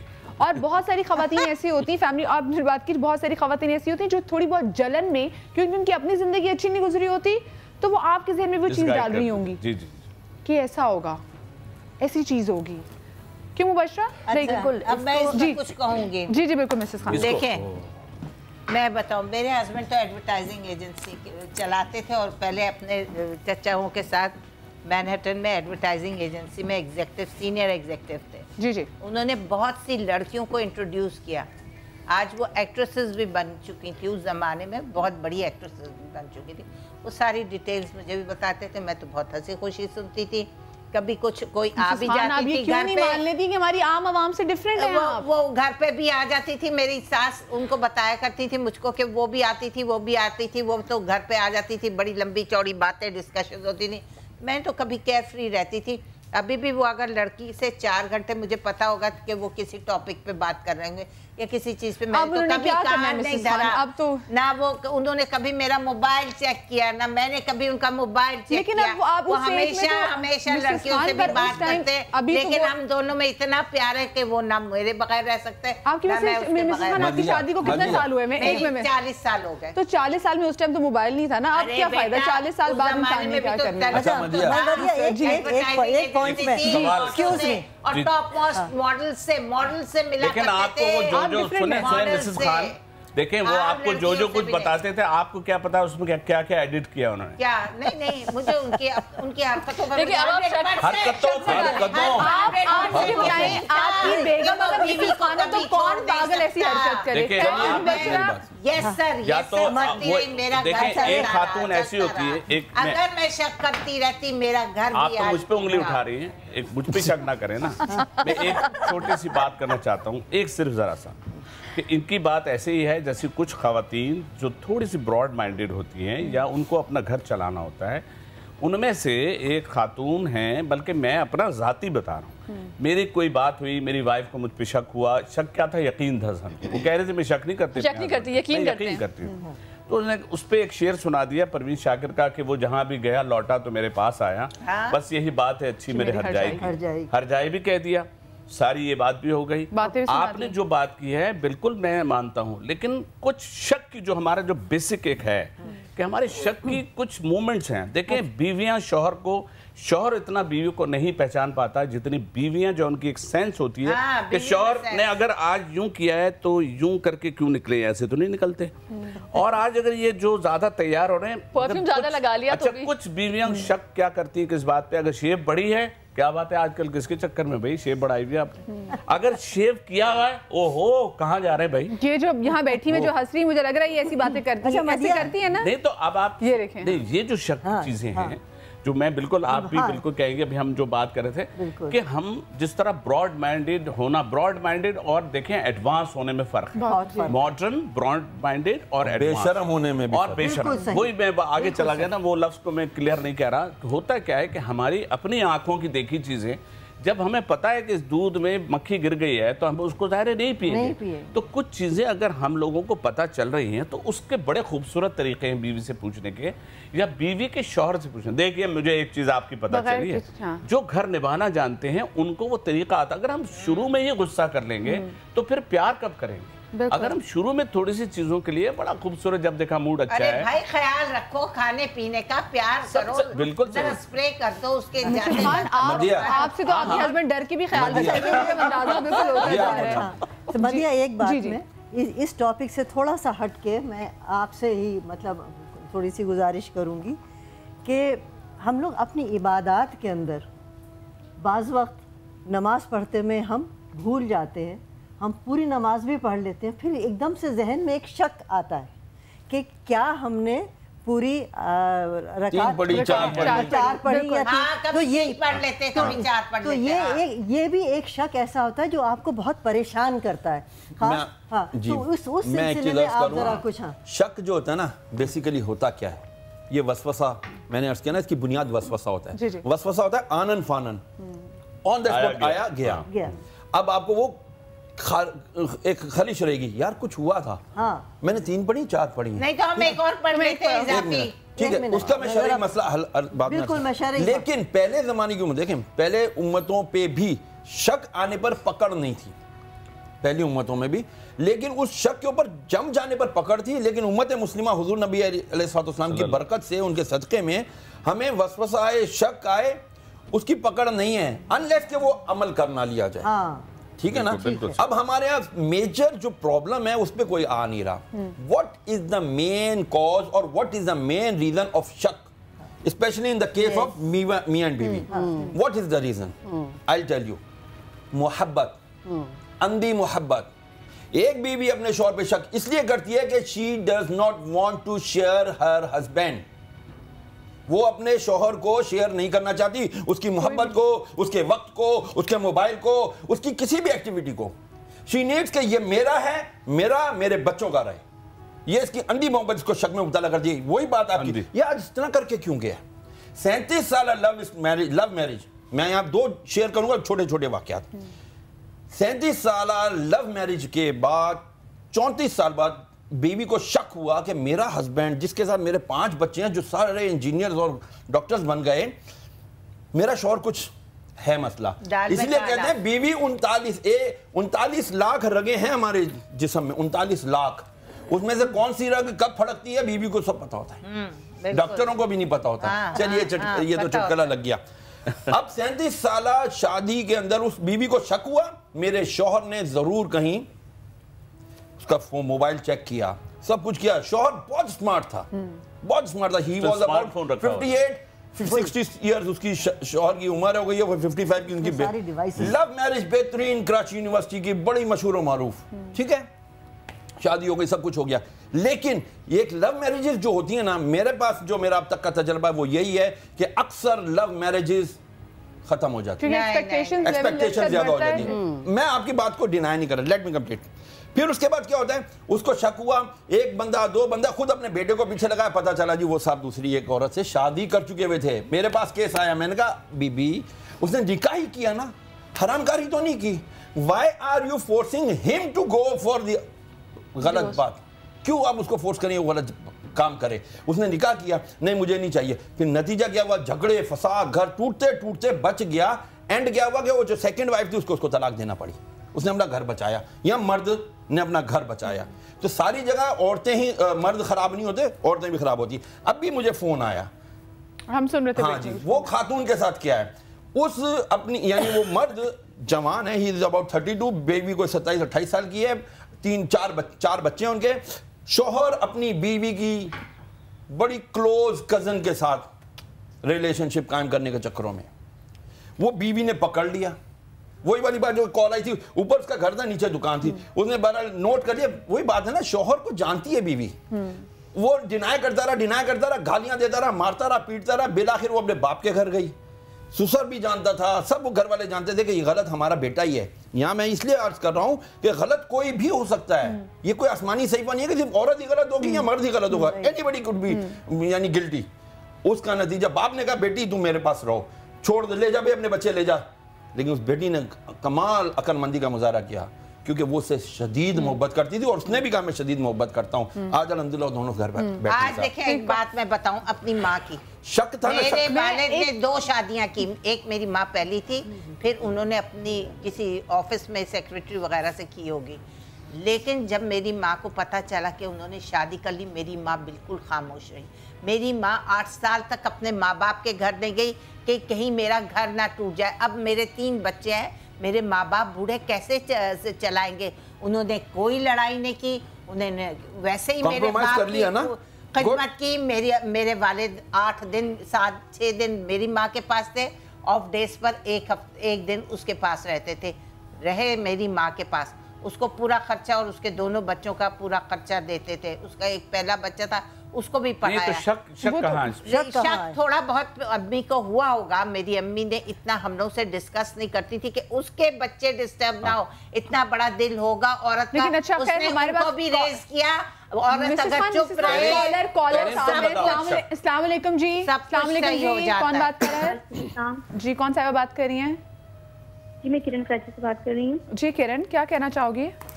मैं इस टॉपिक के हवाले से पक्की कॉल बना रही हूँ, लेकिन मेरी मिली आ गया और इतना लंबा होल कि मेरा बैलेंस बहुत कम रह गया। हम आपको दोबारा कॉल कर लेंगे किरण, आप परेशान ना हो, आपके जैसे फोन बंद होगा हम आपको फोन कर लेंगे। बताइए जी। मैं ये कहना चाहूंगी कि शक मियाँ बीवी के रिश्ते में ही नहीं होता, कि ये जरूरी नहीं है कि मियाँ किसी लड़की के साथ ओ प्लीज प्लीज अली प्लीज किरण को दोबारा, हाँ किरण को दोबारा जरा कॉल पे लेकर तब तक नेक्स्ट कॉल सही कहा उन्होंने। सिर्फ मियां बीवी के रिश्ते में शक नहीं होता, बहुत दफा बहनों के रिश्ते में शक होता है और एक बहन को शक होता है कि इसने मेरे कपड़े जला दिए, मेरा रिश्ता है। तो जी छोटी चीजें भी हैं। जी कौन बात कर रहे हैं? वालेकुम अस्सलाम। टीवी की आवाज प्लीज आहिस्ता कर दीजिए, वजाहत जरूर उसमें कीजिए। वालेकुम अस्सलाम जी, प्लीज अपने टीवी की आवाज, इनकी कॉल प्लीज ड्रॉप कर दीजिए मेरी, क्योंकि मेरी आवाज मुझे रिपीट आ जी। अस्सलाम वालेकुम जी।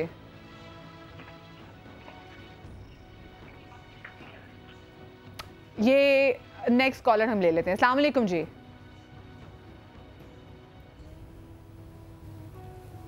हेलो, मुझे शक है कि किरण को मुझे शक है इनका नंबर नहीं मिला है ना। मैं चाहूंगी कि किरण को प्लीज। जी अस्सलाम वालेकुम। वालेकुम अस्सलाम जी। कौन सा बात कर रही हैं? मेरे हस्बैंड पे मुझे बहुत शक है, अपनी भाभी पे भी है। आपको अपने हस्बैंड पे भी शक है और आपकी भाभी पे भी शक है?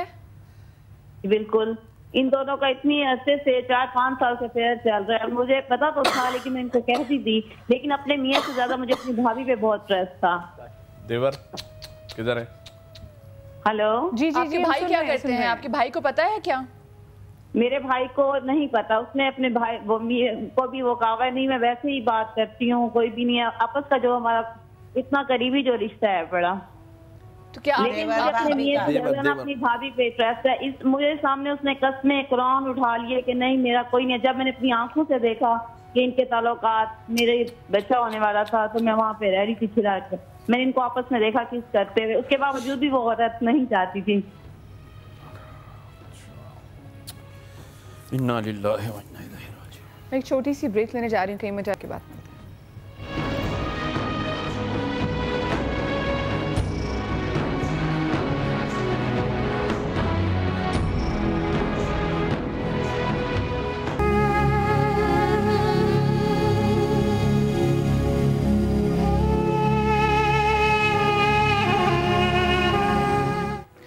Welcome back after the break. और आज का शो हम कर रहे हैं शक के बारे में, कि शक किस तरह से एक वो अज़दहा है जो कि ज़िंदगियाँ निगल जाता है, आपकी ज़िंदगियों की खुशियाँ निगल जाता है। और अभी जैसे हम बात कर रहे थे, हमारे कॉलर्स भी आए, तो कुछ का तो शक की प्रॉब्लम थी, और कुछ की जो ख़वातीन हैं जो वो शक करती हैं, तो वो जो शक बाद में सही साबित हुआ, फिर किस तरह से ज़िंदगी की प्रॉब्लम है। जो ख़वातीन जो शक करती हैं उनकी उनकी सिक्स सेंस बहुत तेज़ होती है, वो चीज़ें पकड़ लेती हैं। तो यार साहब से इस बारे से बात करेंगे, लेकिन अभी कॉलर हमारे साथ लाइन पर है। अस्सलाम वालेकुम जी। हेलो, अस्सलाम वालेकुम। जी वालेकुम अस्सलाम। मैं आयशा शेखुपुरा से बात कर रही हूँ। जी आयशा, क्या कहना चाहोगे?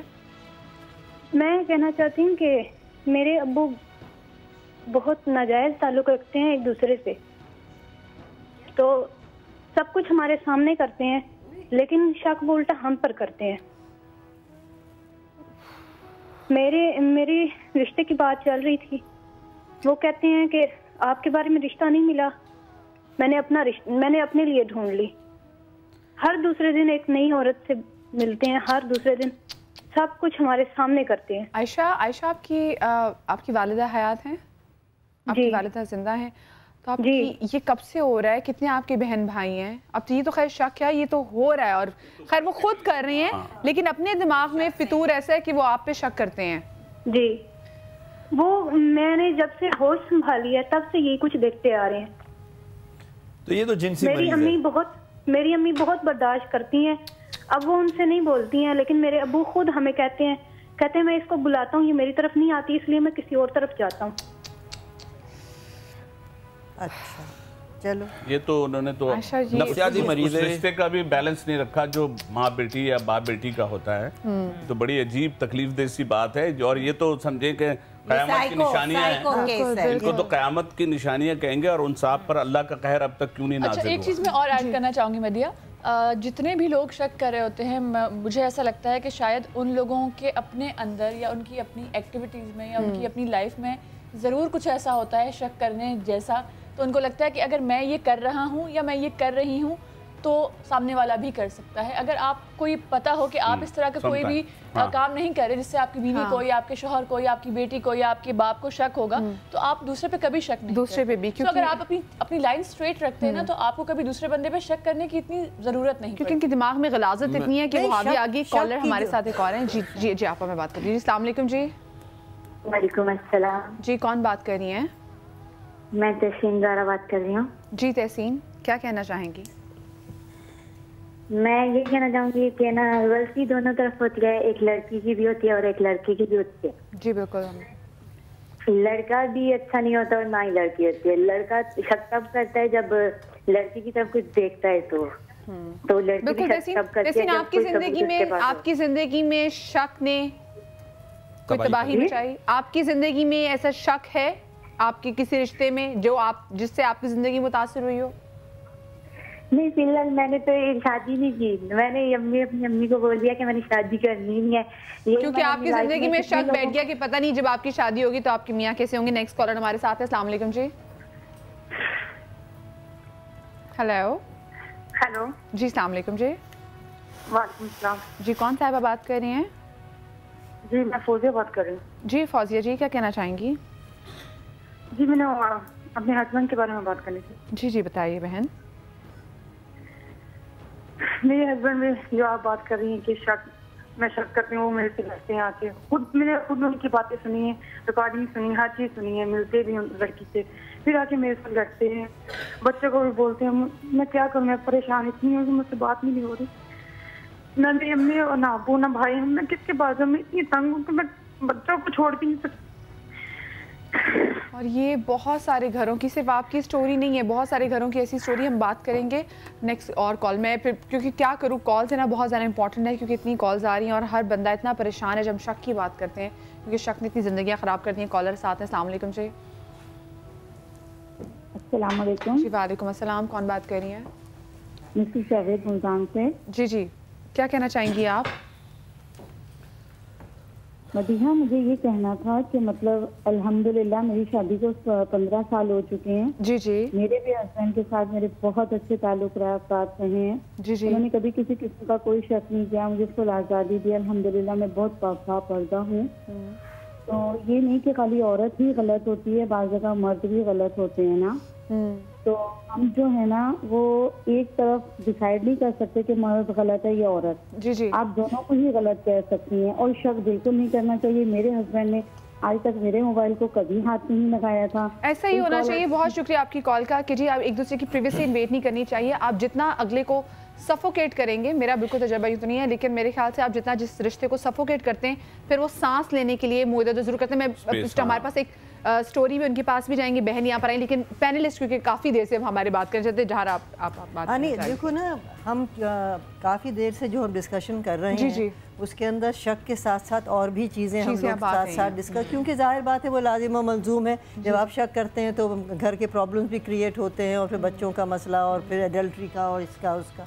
लेकिन देखो रिलेशनशिप्स की अगर हम बात करते हैं, हम यहाँ इसलिए बैठे थे कि बहुत सी रिलेशनशिप्स आपकी ज़िंदगी में होती हैं, माँ बाप से, शौहर से, घर के अंदर। तो किसी भी रिलेशनशिप के लिए उसकी बुनियादी चीज़ जो है कि वो अच्छी हो, वो ट्रस्ट है।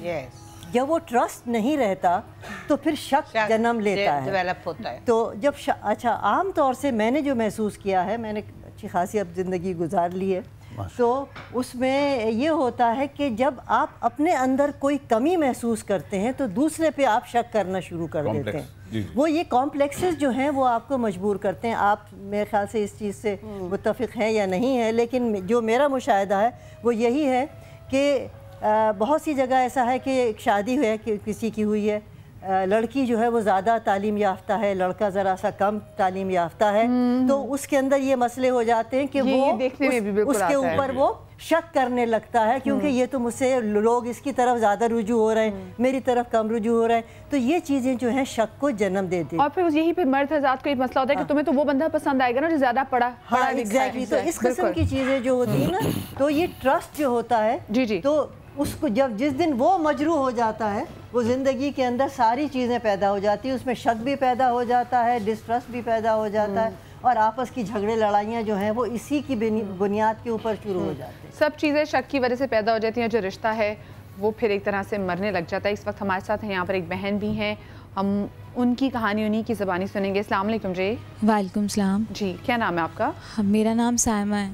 सायमा, अपनी बीती हमें बताएं, और बताएं कि शक ने आपकी ज़िंदगी पे जो आपकी बीती है वो कैसे मुतासर हुई शक से? ये आज से 3 साल पहले की बात है। मेरी दोस्त थी एक हिरा, कोचिंग में मेरी उससे दोस्ती हुई थी। उसको बहुत ही कम एज में डिवोर्स हो गई थी। वो बहुत अपने मियाँ पे शक करती थी। उसने बताया कि उसके चक्कर भी थे, वो दूसरी लड़कियों में इन्वॉल्व था, बस इसी बात पे उसकी लड़ाई झगड़ा होता था और उसको डिवोर्स हो गई। और सास भी बहुत जुल्म करती थी उस पर, तो बहुत ज़्यादा मुझे उससे अटैचमेंट थी और एक दिली हमदर्दी थी। हमारी बहुत अच्छी दोस्ती हो गई थी, हम साथ ही हमेशा कहीं भी जाते थे, साथ रहते थे, कहीं मार्केट जा रहे हैं, कभी वो मेरे घर आ रही है। और बहुत सारे अपने जो शादी के एक्सपीरियंसेस थे उसने मुझसे शेयर किए थे कि देखो शौहर ऐसा, उसने मेरे साथ ये किया, वो किया, फलाना। तो जब मेरी शादी हुई, मेरा रिश्ता आ गया था उसी दौरान, बहुत अच्छे मेरे शौहर, क्या बताऊँ मैं आपको, बहुत ही अच्छे थे, बहुत ख्याल करते थे, मुझसे बहुत प्यार करते थे। मेरी शादी हो गई थी। शादी के बाद भी मैंने हिरा के साथ वैसी ही दोस्ती रखी जैसी शादी से पहले थी। उसी तरह उसका मेरे घर पे आना जाना, घूमना, हमारा साथ मार्केट जाना। ये बहुत मना करते थे, मुझे कहते थे नहीं रहा करो उतना साथ, अब तुम्हारी शादी हो गई है, अपने घर को टाइम दो, मुझे समझो। पर मैं उनसे उल्टा लड़ती थी, क्योंकि मुझे लगता था कि शायद वो मुझ पे शक कर रहे हैं। मेरे बाहर जाने पे एतराज़ करते थे अकेले दोस्त के साथ ही, तो मुझे लगता था वो शक कर रहे हैं। मैं लड़ती थी उनसे, और ये मुझे उनके ख़िलाफ़ भड़काती रहती थी कि देखो अभी से इतनी बातें वो तुम्हें समझा रहा है और ये कर रहा है, तुम पर अपना हुक्म चलाना चाह रहा है, और ये मुझे बहुत ही गुस्सा आता था। इस तरह हमारी डिवोर्स हो गई। उन्होंने आज भी शादी नहीं की, और इसने इस तरह किया कि उनसे शादी करना चाहती थी। अल्लाह। पर मुझे ये समझ नहीं आया, मैंने जिसका इतना साथ दिया, इतने बुरे वक्त पे मैं उसके साथ थी, और उसने मेरा घर क्यों ख़राब किया? मैंने बिला वजह अपने इतने अच्छे शौहर पे शक किया, हालांकि वो बेपनाह मोहब्बत करते थे मुझसे। और मैं ज़िंदगी भर ये बोझ मेरे ऊपर रहेगा कि मैंने इतने अच्छे इंसान को खो दिया।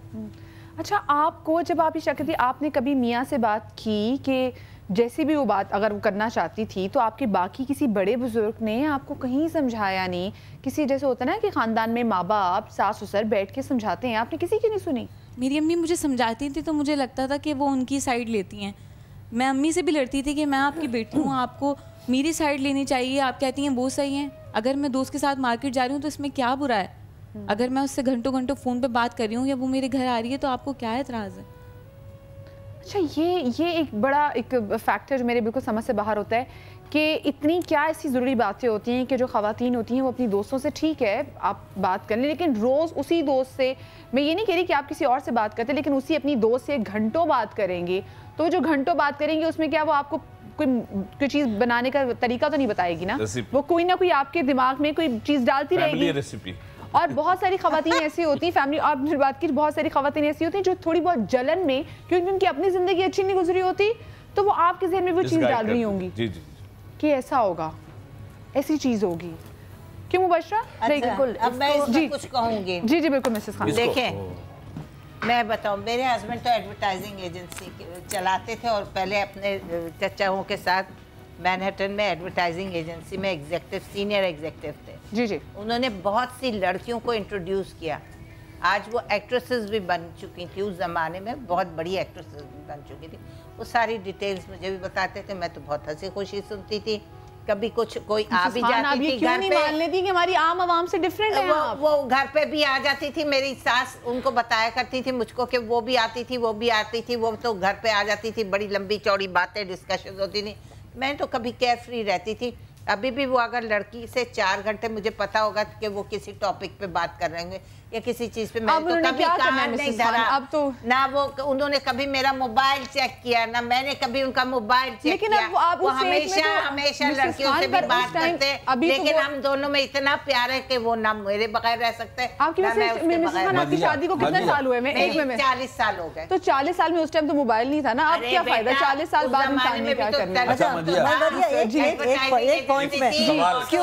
और टॉप मोस्ट मॉडल से मिला लेकिन आपको वो जो सुने मिसेस खान, देखें वो आपको जो कुछ बताते थे, आपको क्या पता उसमें क्या क्या एडिट किया उन्होंने? क्या नहीं मुझे उनकी हरकतों पर आपकी बेगम अगर मिसेस खान है तो कौन पागल ऐसी हरकत करे? यस सर, या तो देखें एक खातून ऐसी होती है, एक अगर मैं शक करती रहती मेरा घर आप तो मुझ पे उंगली उठा रही हैं, एक मुझ पे शक ना करें ना। मैं एक छोटी सी बात करना चाहता हूँ, एक सिर्फ जरा सा, कि इनकी बात ऐसे ही है जैसे कुछ खवातीन जो थोड़ी सी ब्रॉड माइंडेड होती हैं या उनको अपना घर चलाना होता है, उनमें से एक खातून हैं, बल्कि मैं अपना ज़ाती बता रहा हूँ, मेरी कोई बात हुई, मेरी वाइफ को मुझ पे शक हुआ, शक क्या था, यकीन था। वो कह रहे थे मैं शक नहीं करती, यकीन करती हूँ। तो उसने उस पर एक शेर सुना दिया परवीन शाकिर का कि वो जहाँ भी गया लौटा तो मेरे पास आया, बस यही बात है अच्छी मेरे हर जाएगी, हर जाए भी कह दिया, सारी ये बात भी हो गई। आपने जो बात की है बिल्कुल मैं मानता हूँ, लेकिन कुछ शक की जो हमारा जो बेसिक एक है कि हमारे शक की कुछ मोमेंट्स हैं। देखें, बीवियां शौहर इतना बीवी को नहीं पहचान पाता जितनी बीवियां जो उनकी एक सेंस होती है कि शौहर ने अगर आज यूं किया है तो यूं करके क्यों निकले, ऐसे तो नहीं निकलते।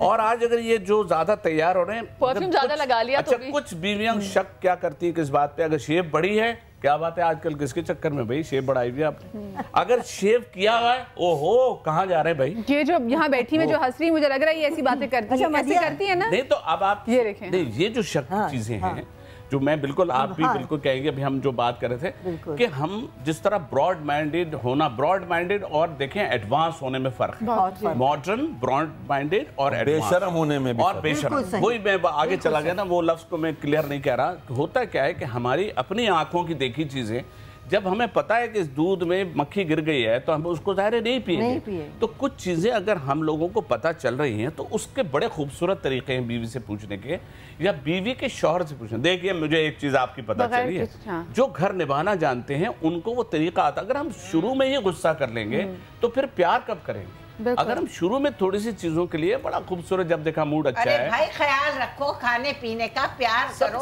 बिल्कुल स्प्रे कर दो उसके आपसे तो आपके हस्बैंड डर के भी ख्याल रखेंगे। मदिया एक बात में इस टॉपिक से थोड़ा सा हट के मैं आपसे ही मतलब थोड़ी सी गुजारिश करूँगी कि हम लोग अपनी इबादत के अंदर बाज़ वक्त नमाज़ पढ़ते में हम भूल जाते हैं, हम पूरी नमाज भी पढ़ लेते हैं, फिर एकदम से जहन में एक शक आता है कि क्या हमने पूरी तीन पढ़ी, चार पढ़ी या तो ये पढ़ लेते, कभी चार पढ़ तो ये भी एक शक ऐसा होता है जो आपको बहुत परेशान करता है। हाँ, तो उस सिलसिले में आप जरा कुछ। हाँ, शक जो होता है ना, बेसिकली होता क्या है, ये वसवसा, मैंने अर्ज किया ना, इसकी बुनियाद वसवसा होता है। वसवसा होता है आनन फानन, ऑन द स्पॉट आया गया। अब आपको वो एक खलिश रहेगी, यार कुछ हुआ था। हाँ। मैंने 3 पढ़ी 4 पढ़ी नहीं तो हम एक और पढ़ लेते हैं इजाफी। ठीक है, उसका मैं शरई मसला हल बात में, लेकिन पहले जमाने की उम्मत देखें, पहले उम्मतों पे भी शक आने पर पकड़ नहीं थी, पहली उम्मतों में भी, लेकिन उस शक के ऊपर जम जाने पर पकड़ थी। लेकिन उम्मत मुस्लिमा हुजूर नबी अलैहिस्सलाम की बरकत से, उनके सदक़े में हमें वसवसा आए, शक आए, उसकी पकड़ नहीं है अनलेस के वो अमल करना लिया जाए। हाँ। ठीक है ना। अब हमारे यहाँ मेजर जो प्रॉब्लम है उस पर कोई आ नहीं रहा। What is the main cause और what is the main reason of शक, specially in the case of me and बीवी। What is the reason? I will tell you. मोहब्बत, अंधी मोहब्बत। एक बीवी अपने शौहर पे शक इसलिए करती है कि she does not want to share her husband, वो अपने शौहर को शेयर नहीं करना चाहती, उसकी मोहब्बत को, उसके वक्त को, उसके मोबाइल को, उसकी किसी भी एक्टिविटी को। शी नीड्स कि ये मेरा है, मेरे बच्चों का रहे। ये इसकी अंधी मोहब्बत इसको शक में मुब्तला कर दी। वही बात आपकी, ये आज इस तरह करके क्यों गया? 37 साल लव मैरिज, मैं यहाँ 2 शेयर करूंगा छोटे छोटे वाकयात। 37 साल लव मैरिज के बाद 34 साल बाद बीवी को शक हुआ कि मेरा हस्बैंड, जिसके साथ मेरे 5 बच्चे हैं, जो सारे इंजीनियर्स और डॉक्टर्स बन गए, मेरा शौहर कुछ है मसला। इसलिए कहते हैं बीवी 39 लाख रगे हैं हमारे जिस्म में, 39 लाख। उसमें से कौन सी रग कब फड़कती है बीवी को सब पता होता है, डॉक्टरों को भी नहीं पता होता। चलिए ये तो चुटकुला लग गया। अब 37 साल शादी के अंदर उस बीवी को शक हुआ मेरे शौहर ने जरूर कहीं उसका मोबाइल चेक किया, सब कुछ किया। शौहर बहुत स्मार्ट था, बहुत स्मार्ट था। ही वाज अबाउट 58-60 इयर्स उसकी शौहर की उम्र हो गई है, 55 की उनकी। लव मैरिज बेहतरीन, कराची यूनिवर्सिटी की, बड़ी मशहूर और मारूफ। ठीक है, शादी हो गई, सब कुछ हो गया। लेकिन एक लव मैरिजेस जो होती है ना, मेरे पास जो मेरा अब तक का तजर्बा है वो यही है कि अक्सर लव मैरिजेस खत्म हो जाती है, एक्सपेक्टेशन ज्यादा हो जाती है। मैं आपकी बात को डिनाई नहीं कर रहा, लेट मी कंप्लीट। फिर उसके बाद क्या होता है, उसको शक हुआ, 1 बंदा 2 बंदा, खुद अपने बेटे को पीछे लगाया, पता चला जी वो साहब दूसरी एक औरत से शादी कर चुके हुए थे। मेरे पास केस आया, मैंने कहा बीबी उसने निकाह ही किया ना, हरामकारी तो नहीं की, why are you forcing him to go for the गलत बात, क्यों आप उसको फोर्स करें वो गलत काम करे? उसने निकाह किया, नहीं मुझे नहीं चाहिए। फिर नतीजा क्या हुआ, झगड़े फसाद, घर टूटते टूटते बच गया। एंड क्या हुआ कि वो जो सेकंड वाइफ थी उसको तलाक देना पड़ी। उसने अपना घर बचाया, या मर्द ने अपना घर बचाया। तो सारी जगह औरतें ही, मर्द खराब नहीं होते, औरतें भी खराब होती। अब भी मुझे फोन आया, हम सुन रहे थे। हाँ जी, वो खातून के साथ क्या है, उस अपनी यानी वो मर्द जवान है, ही इज अबाउट 32, बेबी को 27-28 साल की है, 3-4 बच्चे हैं उनके। शौहर अपनी बीवी की बड़ी क्लोज कजन के साथ रिलेशनशिप कायम करने के चक्करों में वो बीवी ने पकड़ लिया। वही वाली बात जो कॉल आई थी, ऊपर उसका घर था, नीचे दुकान थी, उसने बहरहाल नोट कर लिया। वही बात है ना, शौहर को जानती है बीवी, वो डिनाई करता रहा, गालियां देता रहा, मारता रहा, पीटता रहा। बिलाखिर वो अपने बाप के घर गई, ससुर भी जानता था, सब घर वाले जानते थे कि ये गलत हमारा बेटा ही है। यहाँ मैं इसलिए अर्ज कर रहा हूँ कि गलत कोई भी हो सकता है, ये कोई आसमानी सहीफा नहीं है कि सिर्फ औरत ही गलत होगी या मर्द ही गलत होगा। एनीबडी कुड बी यानी गिल्टी। उसका नतीजा बाप ने कहा बेटी तुम मेरे पास रहो, छोड़ दे, ले जा भाई अपने बच्चे ले जा। लेकिन उस बेटी ने कमाल अक्लमंदी का मुजाहरा किया, क्योंकि वो उससे शदीद मोहब्बत करती थी और उसने भी कहा मैं शदीद मोहब्बत करता हूँ। आज अल्हम्दुलिल्लाह दोनों घर बैठे। आज देखिए एक बात मैं बताऊं अपनी माँ की, शक था ना, मेरे वालिद ने 2 शादियां की। एक मेरी माँ पहली थी, फिर उन्होंने अपनी किसी ऑफिस में सेक्रेटरी वगैरह से की होगी। लेकिन जब मेरी माँ को पता चला कि उन्होंने शादी कर ली, मेरी माँ बिल्कुल खामोश रही। मेरी माँ 8 साल तक अपने माँ बाप के घर नहीं गई कि कहीं मेरा घर ना टूट जाए। अब मेरे 3 बच्चे हैं, मेरे माँ बाप बूढ़े कैसे चलाएंगे? उन्होंने कोई लड़ाई नहीं की, उन्होंने वैसे ही मेरे बाप की खिदमत की। मेरे वालिद 8 दिन 7-6 दिन मेरी माँ के पास थे, ऑफ डेज पर एक दिन उसके पास रहते थे, मेरी माँ के पास। उसको पूरा खर्चा और उसके दोनों बच्चों का पूरा खर्चा देते थे। उसका एक पहला बच्चा था, उसको भी पढ़ाया। तो शक कहाँ है? शक थोड़ा बहुत अम्मी को हुआ होगा। मेरी अम्मी ने इतना हम लोग से डिस्कस नहीं करती थी कि उसके बच्चे डिस्टर्ब ना हो, इतना बड़ा दिल होगा औरत का। अच्छा, उसने हमारे पास भी रेज किया। औरत अगर चुप रहे। अस्सलाम वालेकुम जी। अस्सलाम वालेकुम जी। कौन बात कर रहा है जी? कौन साहिबा बात कर रही हैं? जी मैं किरण कराची से बात कर रही हूँ। जी किरण, क्या कहना चाहोगी?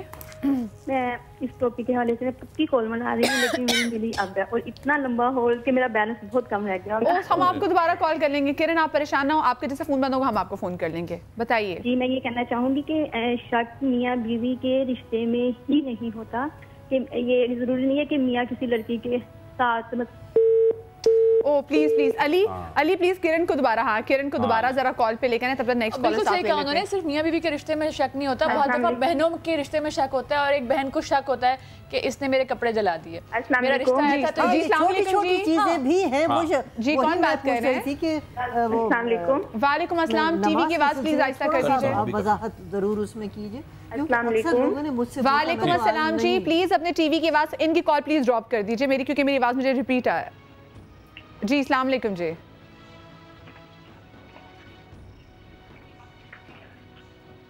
ये नेक्स्ट कॉलर हम ले लेते हैं। अस्सलाम वालेकुम जी।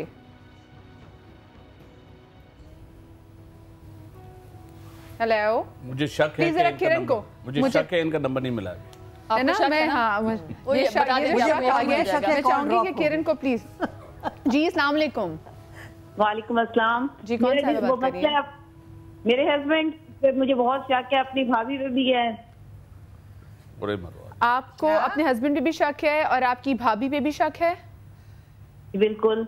इन दोनों का इतनी अरसे से 4-5 साल से अफेयर चल रहा है। मुझे पता तो था, लेकिन मैं इनको कहती थी, लेकिन अपने मियाँ से ज्यादा मुझे अपनी भाभी पे बहुत ट्रस्ट था। देवर किधर है? हेलो जी जी। आपके भाई क्या करते हैं? आपके भाई को पता है क्या? मेरे भाई को नहीं पता। उसने अपने भाई को भी वो कहा नहीं, मैं वैसे ही बात करती हूँ, कोई भी नहीं है आपस का जो हमारा इतना करीबी जो रिश्ता है बड़ा। तो क्या लेकिन मुझे अपनी भाभी पे ट्रस्ट है। इस मुझे सामने उसने कस्में कुरान उठा लिए कि नहीं मेरा कोई नहीं। जब मैंने अपनी आंखों से देखा कि इनके ताल्लुकात, मेरे बच्चा होने वाला था, तो मैं वहाँ पे रह रही थी छिड़ा कर, मैंने इनको आपस में देखा किस करते हुए। उसके बावजूद भी वो औरत नहीं चाहती थी। इन्ना लिल्लाहि व इन्ना इलैहि राजिऊन। मैं एक छोटी सी ब्रेक लेने जा रही हूँ, कहीं मैं जाके बात करते हैं।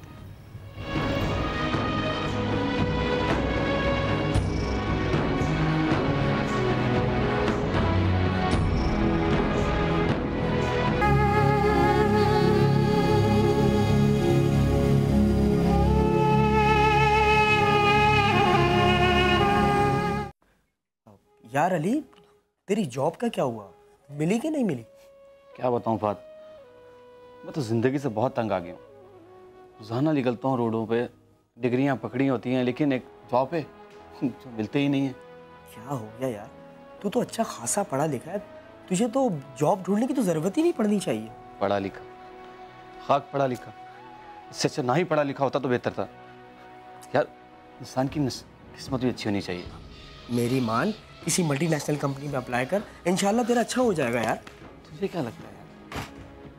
क्या लगता है कि मैंने कोशिश नहीं की होगी? देख, हिम्मत नहीं यार, मैं तेरी बात करता हूँ, इंशाल्लाह लग जाएगी तेरी जॉब। मैं कब से आपको फोन कर रही हूँ, आप मेरा फोन क्यों नहीं उठा रहे? मोहल्ले में आ गई हो आयशा, तुम किस तरह? मुझे पता था आप मुझे आज भी यहीं पे मिलेंगे हमेशा की तरह। पता नहीं यहाँ पे क्या करने आते हैं आप। एक तो तुम्हारी शक करने की आदत नहीं जाती। आयशा तुम घर चलो, घर जाके आराम से बात करेंगे। तो फिर मैं आपको क्या कहूँ, सारा मोहल्ला छोड़ के आपको यही जगह क्यों मिलती है? हाँ जाहिर सी बात है, यहाँ पे लड़कियां जो भी देखने को मिलती हैं। आप फिर तुम लड़कियां आगे मैं कम परेशान हूँ और तुम मुझे और परेशान कर रही हो। परेशान होते ना तो इस तरह आके नहीं बातें कर रहे होते अपने दोस्तों से। देखिए भाभी, आपको गलत फहमी हुई है। आप चुप रहे। तुम मेरे दोस्त से इस तरह बात मत करो, तुम घर पे चलो, मैं तुमसे आराम से बात करूंगा आके। नहीं जाऊंगी मैं। आपको इतना नहीं पता, आपके 2 बच्चे हैं, बीवी की जिम्मेदारी है आप पे। यार 2 बच्चे, मैं बच्चों के लिए तो कर रहा हूँ। मैं क्या करूँ अगर मेरे पास जॉब नहीं है तो?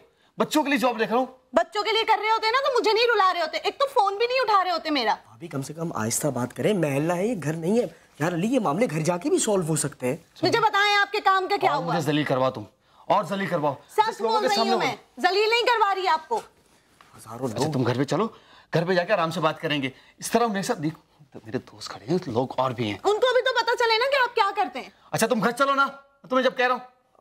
भाभी मेरे साथ चलें आप। अच्छा तुम चलो, मैं आता हूँ। भाभी आप जाएं, मैं इसे लेके आता हूँ प्लीज। जल्दी आइएगा। अच्छा इंतजार कर रही हूँ मैं आपका। इसने मुझे बहुत परेशान किया। मुबशरा, हमारे आसपास हमारी सोसाइटी में ऐसी ख़वातीन भी बहुत हैं जो कि अपने मियाँ को वैसे तरह पुश करती हैं कि उनके मियाँ कहते हैं ठीक है यार मैं कुछ नहीं करा, मेरे पे इतना इल्ज़ाम है तो मैं कर ही लेता हूँ। हाँ अच्छा, ये being a psychotherapist and a counsellor, ये एग्रोफोबिया का केस है जिसको एक्सप्लेनेशंस वेरी इजी। रिस्पेक्ट, जब हम अपनी रिस्पेक्ट नहीं करते तो जाहिर बात है हम दूसरे की रिस्पेक्ट नहीं करते। नंबर 1। नंबर 2, हम बहुत ज़्यादा डिमांडिंग हो जाते हैं कि मुझे ये चाहिए। हमारे मुतालिबात बहुत बढ़ गए हैं। अथॉरिटेटिव सिम्टम हो जाते हैं कि इस टाइप के पेशेंट को हर वक्त एक कंट्रोलिंग फिगर होता है कि डिमांड करना और कंट्रोल करना। ये बचपन से सिखाया जाता है और ये बच्चा सीख कर आता है जिस फैमिली से ये बिलोंग करता है। नाउ नंबर 3 कि अगर ठीक है, अगर वो ट्राई कर रहा है अपनी नेसेसिटीज़ पूरी करने के लिए और नहीं होता कि वो चीज़ों वो मीट क्राइटेरिया को मीट करने के लिए, जाहिर बात है वो डिप्रेशन और एंग्जाइटी का शिकार होता है। नाउ इन सब चीज़ों को अगर सम अप करें तो ये बहुत आसानी से जो आई वुड से कि ये केस इनटू NLP होता है, which means neuro linguistic power. तो ये एक लैंग्वेज होती है कि मैं ये समझती हूँ कि आपके प्लेटफॉर्म पे एक it should be another show for it कि किस तरीके से ये ट्रिक्स एंड ट्रेड्स होती हैं फॉर द लिविंग। जिस तरीके से आप बिज़नेस करना जानते हैं, जिस तरीके से आप रिलेशनशिप को अच्छी रिलेशनशिप को आप बनाना चाहते हैं, तो ये एक ट्रेड्स होती हैं, एक स्किल्स होती हैं तो जो हम लोगों को सिखा सकते हैं कि इस तरीके से आपके जो इश्यूज़ हैं, ठीक है आपके कॉलर्स ने कॉल किया, हमने प्रॉब्लम्स सुनी, बट इशू क्या है और उसको किस तरीके से एड्रेस करना चाहिए, किस तरीके से ये प्रॉब्लम है जी जी। इसका हल भी है। ठीक है, बात नाउ साइंटिफिकली साइकोलॉजिकली वेज बहुत आसान से तरीके हैं कि आप इन सब चीज़ों को अगर एक प्लेटफॉर्म पे रखें कि किस तरीके से, अगर ठीक है जैसे हम कहते हैं कि लाफ्टर थेरेपी, ठीक है, ट्रस्ट इश्यूज, जब हम किसी पे ट्रस्ट नहीं करते इट मीन्स कि हम अपनी सोच को ट्रस्ट नहीं करते। ठीक है, अब जहाँ तक शक का है या जहाँ तक फोबिया होता है, एक चीज़ किसी ने आपके जहन में बिठा दी, ये इसका ये मतलब है कि आपका खुद का ज़मीर इतना कच्चा था, खुद की कैरेक्टरिस्टिक आपकी इतनी कच्ची थी कि वो समहप यानी होलसम हो ही नहीं पाई और आपने एक नेचुरल लाइफस्टाइल में इंटर हो गए ना। जैसे कहते हैं कि डिफरेंस होता है शादीशुदा कपल्स में कि हमेशा मेल को बड़ा होना चाहिए और फीमेल को हो, तो उसमें भी उसमें भी ये होता है कि आप कंट्रोल सिस्टम हो जाता है कि भाई आप छोटी पे ज़्यादा कंट्रोल कर लें, या अगर वाइस वर्सा वो अगर बड़ी उम्र में है तो वो ये कहा जाता है कि ये हमारे बच्चे को कंट्रोल कर लेगी। बट इन सब 2 सिचुएशंस में होता ये कि कंट्रोलिंग सिस्टम जो है इसको हमें फोरगो करना है, चाहे वो रिलेशनशिप में हो, चाहे वो बिजनेस सेक्टर पे हो। जैसे आपकी वन ऑफ द कॉलर ने थी कि हमारा फादर इस तरीके का है and all that, abuse cases होते हैं। ये उस वक्त होता है जब हमारे पेरेंट्स फिगर में जेलसी बहुत होती है, यानी हर चीज़ को लेके जो फादर नहीं कर सका, अगर वो डॉटर को देखते हैं कि वो इतना कमा रही हैं, जेलसी फैक्टर हो जाती है कि मैं इस एज पे ये नहीं कर सका और मेरी डॉटर्स ने कर ली, या इतना पढ़ने का एक हर कोई नहीं पढ़ सकता इस हमारे माशरे में, हमारे पास इतनी वसाइल नहीं होते कि हम उस चीज़ों को ओवरकम करें या हम अपने आप को एक्स्ट्रा एजुकेशनल अच्छा दूसरा डॉक्टर जैसे मैं बात करें तो इसमें तालीम और उम्र का भी, और महंगे जो आप बेशक ना कि बैग खरीदने वाले या सस्ती चीज़ें भी खरीदने वाली, उसमें भी चीज़ें जिससे भी आप बात कर रहे थे, मॉरिशस जैसे आप गए थे तो वहाँ के जो सदर साहब आप प्लीज़ मैं चाहूँगी बताएं ज़रा लोगों को भी। शक की बात जो हमारा टॉपिक है कि शक में वहाँ हमारे शो था, मैं और गुलाम अली हम गए वहाँ पे, तो वहाँ पे प्रोग्राम जब हुआ, हमारे प्रोग्राम के बाद मैंने मोबाइल पे कहा कि ये वाहिद एक इंस्ट्रूमेंट है शक की बुनियाद, या बीवी जो है अगर आप मोबाइल उठाएं और आप ये देखें तो यूँ फ़ौरन अगर उठाएंगे तो बीवी कहेगी कहाँ हैं आप,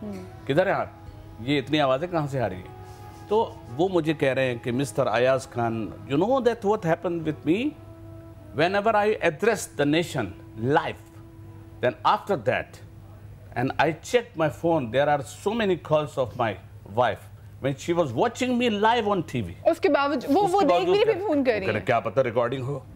तो अच्छा उसके बाद एक और चीज़ जो अभी इन्होंने की, और तहरीम आप भी मतलब आप समझेंगी, कुछ चीज़ों में हम जो है ना 3 सवाल होते हैं, क्या, क्यों, कैसे। होता यही है कि शक की जो, जैसे उन्होंने कहा, एक तो डायरेक्ट है जो आपने बताया कि शुरू से एक फैमिली जो भी चल रही है तो मैच्योरिटी आके वहीं पर बिल्कुल बिल्टन हो जाता है कि माइंड पक्का ऐसे ही हो जाता है। लेकिन मैं ये समझता हूँ कुछ लोग जो सराउंडिंग में होते हैं वो भी इसकी बुनियाद बनते हैं, और वो तुमने ज़रा उस पे शौहर पे नज़र रखो। जैसे उन्होंने एक दोस्त की स्टोरी बताई है, तो हमें अपनी अकल को खुद भी इस्तेमाल जरूर करना चाहिए। और अच्छे दोस्त और बुरे दोस्त का ये भी फ़र्क है, का man is known by the company keeps. कभी कभी हमें लड़कों को बुरी तरफ ले जाने वाले भी उन्हीं के वो मैरिड दोस्त होते हैं। अरे यार हम तो ये करते हैं, भाई हमने तो यूं बीवी को यूं करके रखा है।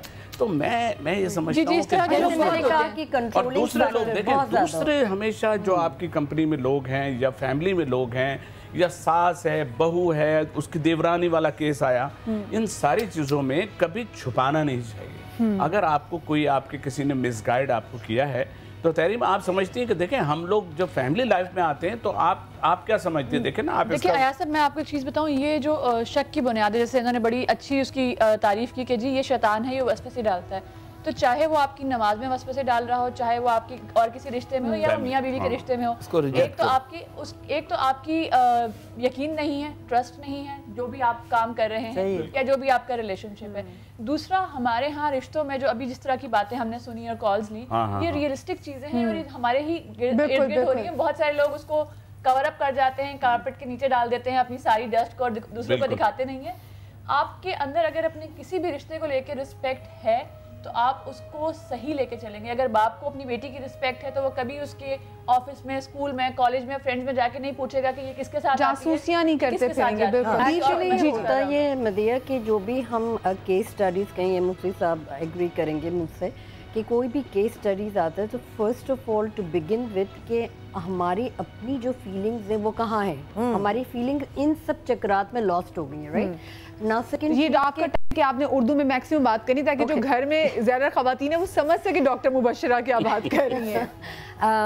जहाँ तक आई वुड से कि इन सब चीज़ों को लेके एक और अलहदा से you should have a platform for it कि हम इन चीज़ों को किस तरीके से हल करें। ये एक बहुत बड़ी चीज़ है कि शक का इलाज कैसे है, इस शक को किस तरीके से दूर किया जाए। कोई इलाज ना हो, इलाज है यकीन, ऑफ कोर्स यकीन जो है वो सबसे बड़ा इलाज। हमारे साथ हैं। अस्सलाम वालेकुम जी। ऑपोजिट यकीन होगा जी। वालेकुम अस्सलाम। कौन बात कर रही है, कहाँ से बात कर रही हूँ? जी जी बताइए, क्या कहना चाहेंगी? मेरे हस्बैंड का ताल्लुक है बड़ा मेरी भाभी के साथ। उनके बहुत नाजायज ताल्लुकात हैं बड़े। वो लड़की अभी तक बात नहीं आ रही, 4-5 साल हो गए हैं। तो बीबी फोन करने से बेहतर नहीं है बड़ों को बिठाओ, मसले को हल कराओ। कुछ घर वालों को बिठाओ, बात है। खैर बहन को बिठाओ। कुछ कॉल ऐसे होते हैं कि कुछ मसले ऐसे होते हैं आप घर के बड़ों को बैठ के उन्हें बताएं, क्योंकि आई हैव नो वर्ड्स। अल्लाह ना करे किसी के साथ ऐसे मसले हो। जैसे में कॉल्स आ रही। नेक्स्ट कॉलर साथ में। अस्सलाम वालेकुम जी। हेलो जी। अस्सलाम वालेकुम जी। वालेकुम अस्सलाम जी। कौन बात कर रही हैं? जी मैं राबिया बात कर रही हूँ पेशावर से। जी राबिया, क्या कहना चाहोगे आप? पहले तो मैं सबसे पहले आप लोगों का शुक्रिया अदा करना चाहूँगी कि आप लोग एक बहुत अच्छे टॉपिक पर बात कर रहे हैं। ये तकरीबन हर घर की एक किस्म का प्रॉब्लम है। मैं सिर्फ ये बताना चाह रही थी कि अगर एक घर में ये प्रॉब्लम आ जाती है, अगर वो हस्बैंड करता है या बीवी करती है, तो अगर हस्बैंड कर रहा है तो बीवी को अपना दिल बहुत बड़ा करना चाहिए, और अगर बीवी कर रही है तो हस्बैंड को, क्योंकि घर बहुत मुश्किल से बनते हैं। बिल्कुल बिल्कुल। और उसको कायम रखना एक बहुत बड़ी बात होती है। बिल्कुल बिल्कुल। मैं आपको एक छोटी सी स्टोरी अपने बारे में बता दूं कि मैंने भी लव मैरिज की हुई है। जी जी। और हम बाहर मिले थे यूएई में, और वो भी पाकिस्तानी थे, मैं भी पाकिस्तानी थी। तो हमारी लव मैरिज हुई और वो मुझसे इतना ज्यादा प्यार करते हैं, इतना ज्यादा करते हैं कि वो मतलब मैं किसी से भी बात करूं तो वो उसको भी शक की नजर से देखते थे। तो मतलब मैं जॉब करती थी, बायर एयरलाइन में जॉब करती थी, ग्राउंड पे होती थी मैं। तो मेरे तमाम फॉरेनर्स मेरे कोलीग थे, हर कोई मतलब मेरे साथ वहाँ पर बात करना कोई इतनी बड़ी बात नहीं होती थी। तो मेरे हस्बैंड जो कि बहुत ज्यादा शक्की थे, वो इतना ज्यादा शकी थे कि हमारे हर दूसरे दिन लड़ाई होना शुरू हो गई थी घर में कि भाई आप उससे क्यों ऐसे बात करते हो, आप मैनेजर से क्यों बात कर रही हो, मैनेजर आपसे इस तरह क्यों बात कर रहा था। वो इस तरह के वो एयरपोर्ट पर आते थे और बाकायदा मुझे फॉलो करते थे, मुझे देखते थे, बैठ जाते थे कहीं छुप के और मुझे देखते रहते थे कि ये किससे मिल रही है, किस तरीके से बात कर रही है, क्या हो रहा है क्या नहीं हो रहा। तो फिर आपने अपनी राबिया आपने फिर जॉब छोड़ी, आपने क्या किया? नहीं जा रहा, लेकिन ऐसी सिचुएशन आ गई कि हेलो जी सुन रहे राबिया बोले जी। तो मैं ये बता रही थी कि मतलब ऐसी सिचुएशन आ गई थी कि घर में मेरे हस्बैंड मुझसे इतना ज्यादा प्यार करते थे कि उन्होंने अपने आप को मारना शुरू कर दिया। कभी दीवार पे सर मारते थे, कभी परफ्यूम की बोतल उठा के सर पे मारने लगे, कभी छुरी उठा के अपना हाथ काट दिया, यहाँ तक कि उन्होंने बहुत अजीब अजीब काम करना शुरू कर दिए थे। तो मैं घबरा गई, मैंने कहा कि अगर मेरा ऐसा कोई है भी नहीं और अगर मैंने कुछ गलती से भी ऐसा कर दिया तो कहीं मैं इनको खो ना दूं। तो मैंने क्या किया कि मैंने सब कुछ वैसा ही करना शुरू कर दिया जैसा वो चाहते थे। आपने वो जॉब छोड़ दी कि आप जॉब करती थी राबिया? बात करना ही छोड़ दी मैंने सबसे। अच्छा बात चलें ठीक है राबिया, बहुत शुक्रिया आपकी कॉल का। किरण जो हमारी पहले साथ कॉलर थी, मैंने कैसे पहले कि शो खत्म हो जाए किरण से हमारी बात हो रही है। अस्सलाम वालेकुम जी। किरण को हमने दोबारा कॉल किया। जी किरण बताइए। जी मैंने खुद भी दोबारा कॉल किया, पहले भी मेरी लाइन रोक। किरण आपका number, I am so sorry हमारे सिस्टम में नंबर नहीं आता, लेकिन मैं चाह रही थी कि आपका नंबर अगर नोट कर लेते तो I am so sorry, I apologise on behalf अपनी टीम के बिहाफ पे। तो मैं ये कहना चाह रही थी कि मेरे साथ खुद एक वाकया हुआ है। मेरी शादी को भी 3 साल ही हो गए। तो हमारे घर से बाइक चोरी हो गई ना मेरे शोहर से। जी तो घर वालों ने मेरे शोहर के दिल में शक का ये भी होना शुरू किया कि ये आई है, इसने घर का गेट किसी को दिया तो हमारे घर से बाइक चोरी हुई है। तो नेक्स्ट ये हुआ कि मेरे जो देवर थे उनकी डेथ हो गई रोड एक्सीडेंट से। तकरीबन जब मेरी शादी को 4 साल हो गए तो रोड एक्सीडेंट में मेरे देवर की डेथ हो गई। तो वो भी उसकी बदलाने के बाद घर में इतना इशू बनाया कि इसने किसी के साथ मिलके उसका एक्सीडेंट करवाया। घर का मसला यहाँ तक पहुँच गया कि मेरे इसी तरह की हर छोटी छोटे घर में जो मसले मसाइल होते हैं मेरे जो के दिल में ये भी होया जाता कि ये इसकी वजह से सब हो रहा है, ये करवा रही है। तो इवन दैट कि मेरे भाई को मेरी अम्मी को बुलाकर मेरे शोहर ने उन सबके सामने मैंने तुम्हें तलाक दी, मैंने तुम्हें तलाक दी। मैं उस टाइम ऐसे मुझसे अभी भी वो मैं अपना लम्हा याद करती हूँ, मुझे अपने आप पे कंट्रोल बिल्कुल भी नहीं रहता। मेरे भाई ने फटाफट उठ के मेरे हस्बैंड के मुंह पे हाथ रखा कि हाफिज आप हाथ से कुरान लो, तो आप किन के पीछे लग के अपनी बीवी को डिवोर्स दे रहे हैं? खुद सोचें समझे सब कुछ देखें, फिर इस फैसले पे आप कुछ करें। मेरे भाई और मेरी अम्मी के आराम से अपने घर चले गए। उन्होंने कुछ नहीं कहा, उन्होंने कहा कि बेटा हम तुम्हें साथ ही लेके जाएंगे, इधर रहो और सफर करो। मेरे अब्बू नहीं है, मेरी अम्मी ने कहा अगर हम तुम्हें लेके जाएंगे तो किसके सर पे बिठाएंगे। मुझे मेरे ससुराल में 2 दिन भूखा रखा। मेरे ससुराल वालों ने मुझे मेरी 6 नंदे और मेरी सास ने मिलकर मुझे 2 दिन भूखा रखा। 2 दिन के बाद तब रमजान थे। एक तो मैंने सारे दिन का 27 रोजा था, मैंने सारे दिन का रोजा रखा। एक दिन मैं बहुत सारा दिन भूखा रही। रात को मैंने अफ्तारी सिर्फ 1 रोटी की।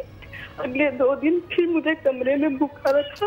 मैंने अपनी अम्मी से किसी के सामने वाले घर से कहा मेरी अम्मी को गए मुझे कुछ खाने को दे दी। ऊपर से मैंने आवाज दी सामने वाले घर को। मेरी अम्मी ने कहा हम नहीं आ सकते बेटा, सब्र करो, अल्लाह पे यकीन रखो। एंड में मेरे शोहर को दर्द आया, वो मेरे लिए कुछ खाने के लिए कमरे में लेके आए। तो मेरी नंदे और मेरी सास पीछे आके कहती है भूखी नहीं मरने लगी, इसको रखे तो भूखा थोड़े दिन और चलो नीचे वापस चलो। और 2 दिन मेरे शोहर को अपने साथ लाया और मुझे भूखा रखा। कैसे मुसलमान है कि रमजान में तो लोग कहते हैं कि जो भूखे हैं उनको खिलाना है। और मैं अल्लाह पाक भी समझे आप, अल्लाह पाक ऐसे लोगों की आप इतनी रस्सी दराज करता है। इस बच्ची के सोचें और घर वालों की तरफ से भी और किसी औरत की इतनी बड़ी तस्लील है कि उसके सामने दूसरे की वजह से उसको तलाक दे दी जाए और फिर उसको इस हालत में रखा जाए कि उसको खाना पीना चोरी हुई तुम्हारी वजह से, बेटे के अगर एक्सीडेंट में डेथ हो गई तो इसने कराया होगा। ये क्या लोग हैं। मुझे कहा जाता है कि इसके कदम बाज दफा ये कहा जाता है ये बहू आई है इसके कदम बहुत भारी है, हमारे घर में तो कुछ अच्छा नहीं हो रहा। हम उसकी टाइम बहुत कम है, कंक्लूजन की तरफ इसको खत्म करते हैं। देखें, नंबर 1 इनके साथ जो जुल्म हुआ, इनके माँ बाप भी तो बराबर के शरीक हैं। इनके माँ बाप बराबर के शरीक हैं। अगर वो ये कहते हैं कि हमने तेरा घर और अपनी बाकी बच्चियों को बचाया तो वो गलत कहते हैं। इस्लाम इसकी कतन इजाज़त नहीं देता, ठीक है। दूसरे, वो शख्स जिसने इस पर ये जुल्म किया, 2 तलाक़ें दे दी, कि तीसरी पे चलो उसके मुंह पे हाथ रख दिया गया, इनको फिर बहरहाल निकाह वो तजदीद निकाह करना पड़ेगा। तीसरी बात ये है कि जितने लोग जिन्होंने सारे सिनारियों में जुल्म किए, ये सब काबिल गिरफ्त हैं, ना सिर्फ शरई तौर पर बल्कि ताज़ीराती तौर पर। इनको चाहिए कि किसी ना किसी जगह जाकर के अपने लिए इंसाफ तलब करें। पाकिस्तान में बहुत सारी चीज़ें, गवर्नमेंट ऑफ पाकिस्तान कुछ करे ना करे, अल्लाह ताला इनको पूछे घर से निकले कैसे, जब माँ बाप भी, भाई भी जो है वो नहीं निकल रहे। हम कैसे इसके लिए 2 अजर हैं इस खातून के लिए। अगर इन्होंने वाकई कुछ नहीं किया हुआ, अल्लाह करे, उम्मीद यही है इन्होंने कुछ नहीं किया होगा, इसके ऊपर जुल्म हुआ है, इसके ऊपर जुल्म हुआ है, इसने जुल्म के खिलाफ अपनी माँ को कहा तो सही कि मुझे लेकर चलो, लेकिन वो नहीं लेकर गई, ठीक है ना। इसको अजर है इंशाल्लाह, ये सब्र करेगी, इसको अजर दुनिया में भी इसका अजर मिलेगा और इतना अच्छा मिलेगा, इतना अच्छा मिलेगा, क्योंकि अल्लाह तबारक तआला नाइंसाफ नहीं है, सबको पता है, ठीक है ना। इसको यहाँ पर भी अजर इंशाल्लाह अच्छा मिलेगा, उसके बाद इसको आखिरत का अजर इंशाल्लाह ऐसा होगा कि देखने वाले देखेंगे। शक का सिर्फ हम खत्म करते हैं कि शक का इलाज क्या है जी। नंबर 1 ये तरबियत। माँ बाप खुद अपने बच्चों की इतनी अच्छी तरबियत करें, उनको अल्लाह अज़्ज़ा वजल उसके रसूल अलैहि सल्लम के अहकामात सिखाएं, बचपन से ही सिखाएं, और उनको यकीन कामिल सिखाएं कि रब पर यकीन कामिल इतना होना चाहिए। जैसे एक बच्चा था, वो हज़रत मूसा अलैहिस्सलाम की कौम का ना, वो गए दुआ करने के लिए कि बारिश नहीं हो रही थी, तो एक बच्चे ने छतरी उठाई हुई थी, तो एक साहब ने पूछा, बेटा तूने छतरी उठाई हुई है? बोला तुम्हें अपने रब पे यकीन नहीं है? हम दुआ इस्तिस्का करने जा रहे हैं, अब आपसे ये बारिश होगी, उसका यकीन देखिए रब पे। तो इसी तरह जब हम यकीन रखेंगे तो इंशाल्लाह ये शक की जड़ें कट जाएंगी। सही, अल्लाह करे कि यही यकीन हम लोगों में सलामत रहे। वो जो बहन आपके किरण, आपके लिए बहुत ज़रा दुआएं हैं, अपना बहुत सारा ख्याल रखिएगा और खुदा आपको और आपकी औलाद को और आपकी आने वाली नस्लों को शक जैसी मूजी बीमारी से बचाना, बहुत सारा ख्याल रखिएगा। शाद रहिए, आबाद रहिए। इंशाल्लाह कल आप लोगों से मुलाकात होगी, और कल का शो फिर आप लोगों के लिए ऐसा है जो आपको बहुत कुछ सोचने में मजबूर कर देगा, तो कल का शो देखना मत भूलिएगा।